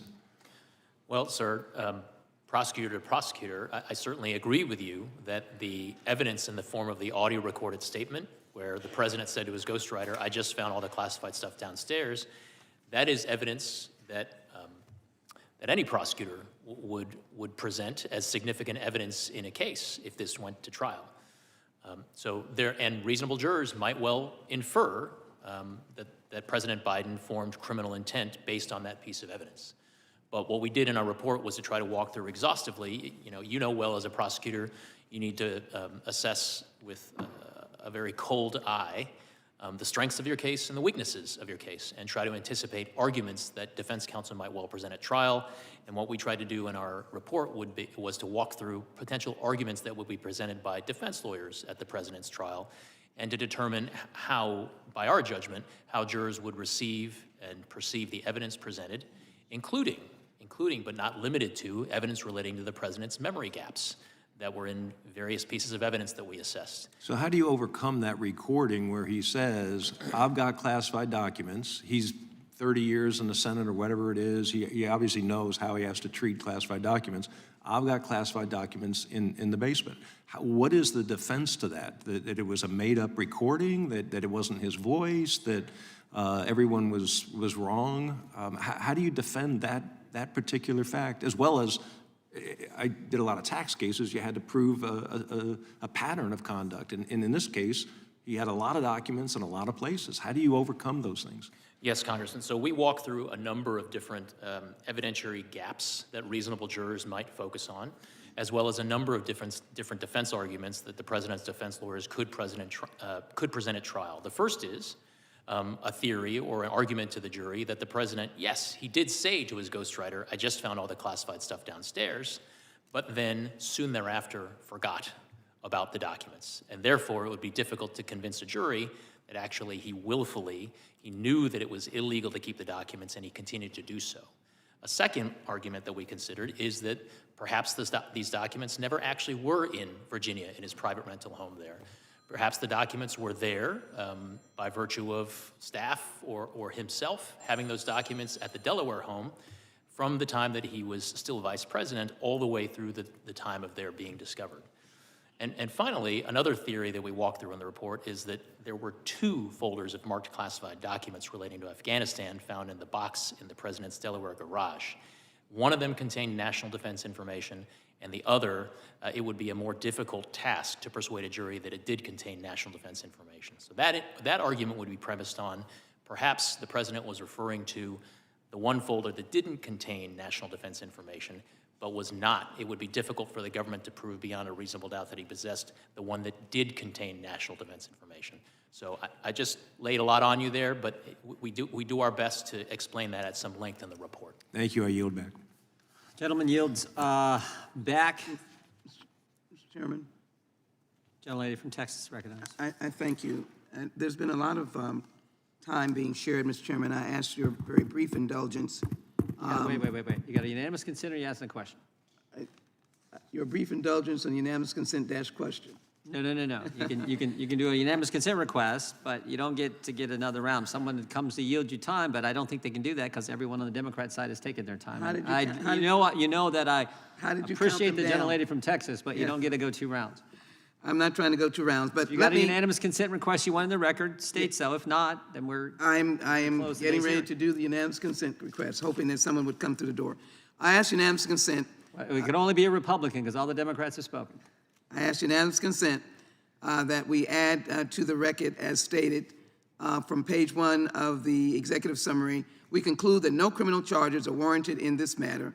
We would reach the same conclusion even if the Department of Justice policy did not foreclose criminal charges against the sitting president. I ask unanimous consent that sentence be put in. And secondarily, I ask unanimous consent and a unanimous consent to add something to the record that's already in the record. God bless you. We'll do it. Thank you. And I add, with the emphasis of Sheila Jackson Lee does not have, and I particularly ask that this be added to the record that Mr. Herr stated that Biden couldn't recall when his son Beau died. I add unanimous consent out of an article in Politico and indicate that there was no mercy given to Mr. Biden and no mercy given to him in the decision of this report. Without objection, so entered. Mr. Hurt, even though there wasn't a question there, do you want to respond to any of that? No, Chairman. All right. Mr. Hurt, we want to thank you for being here today. And we wish the best to you and your family. This concludes today's hearing. We thank our witnesses for appearing before the committee today without objection. All members will have 5 legislative days to submit additional written questions for the witness or additional materials for the record. Without objection, the hearing is adjourned.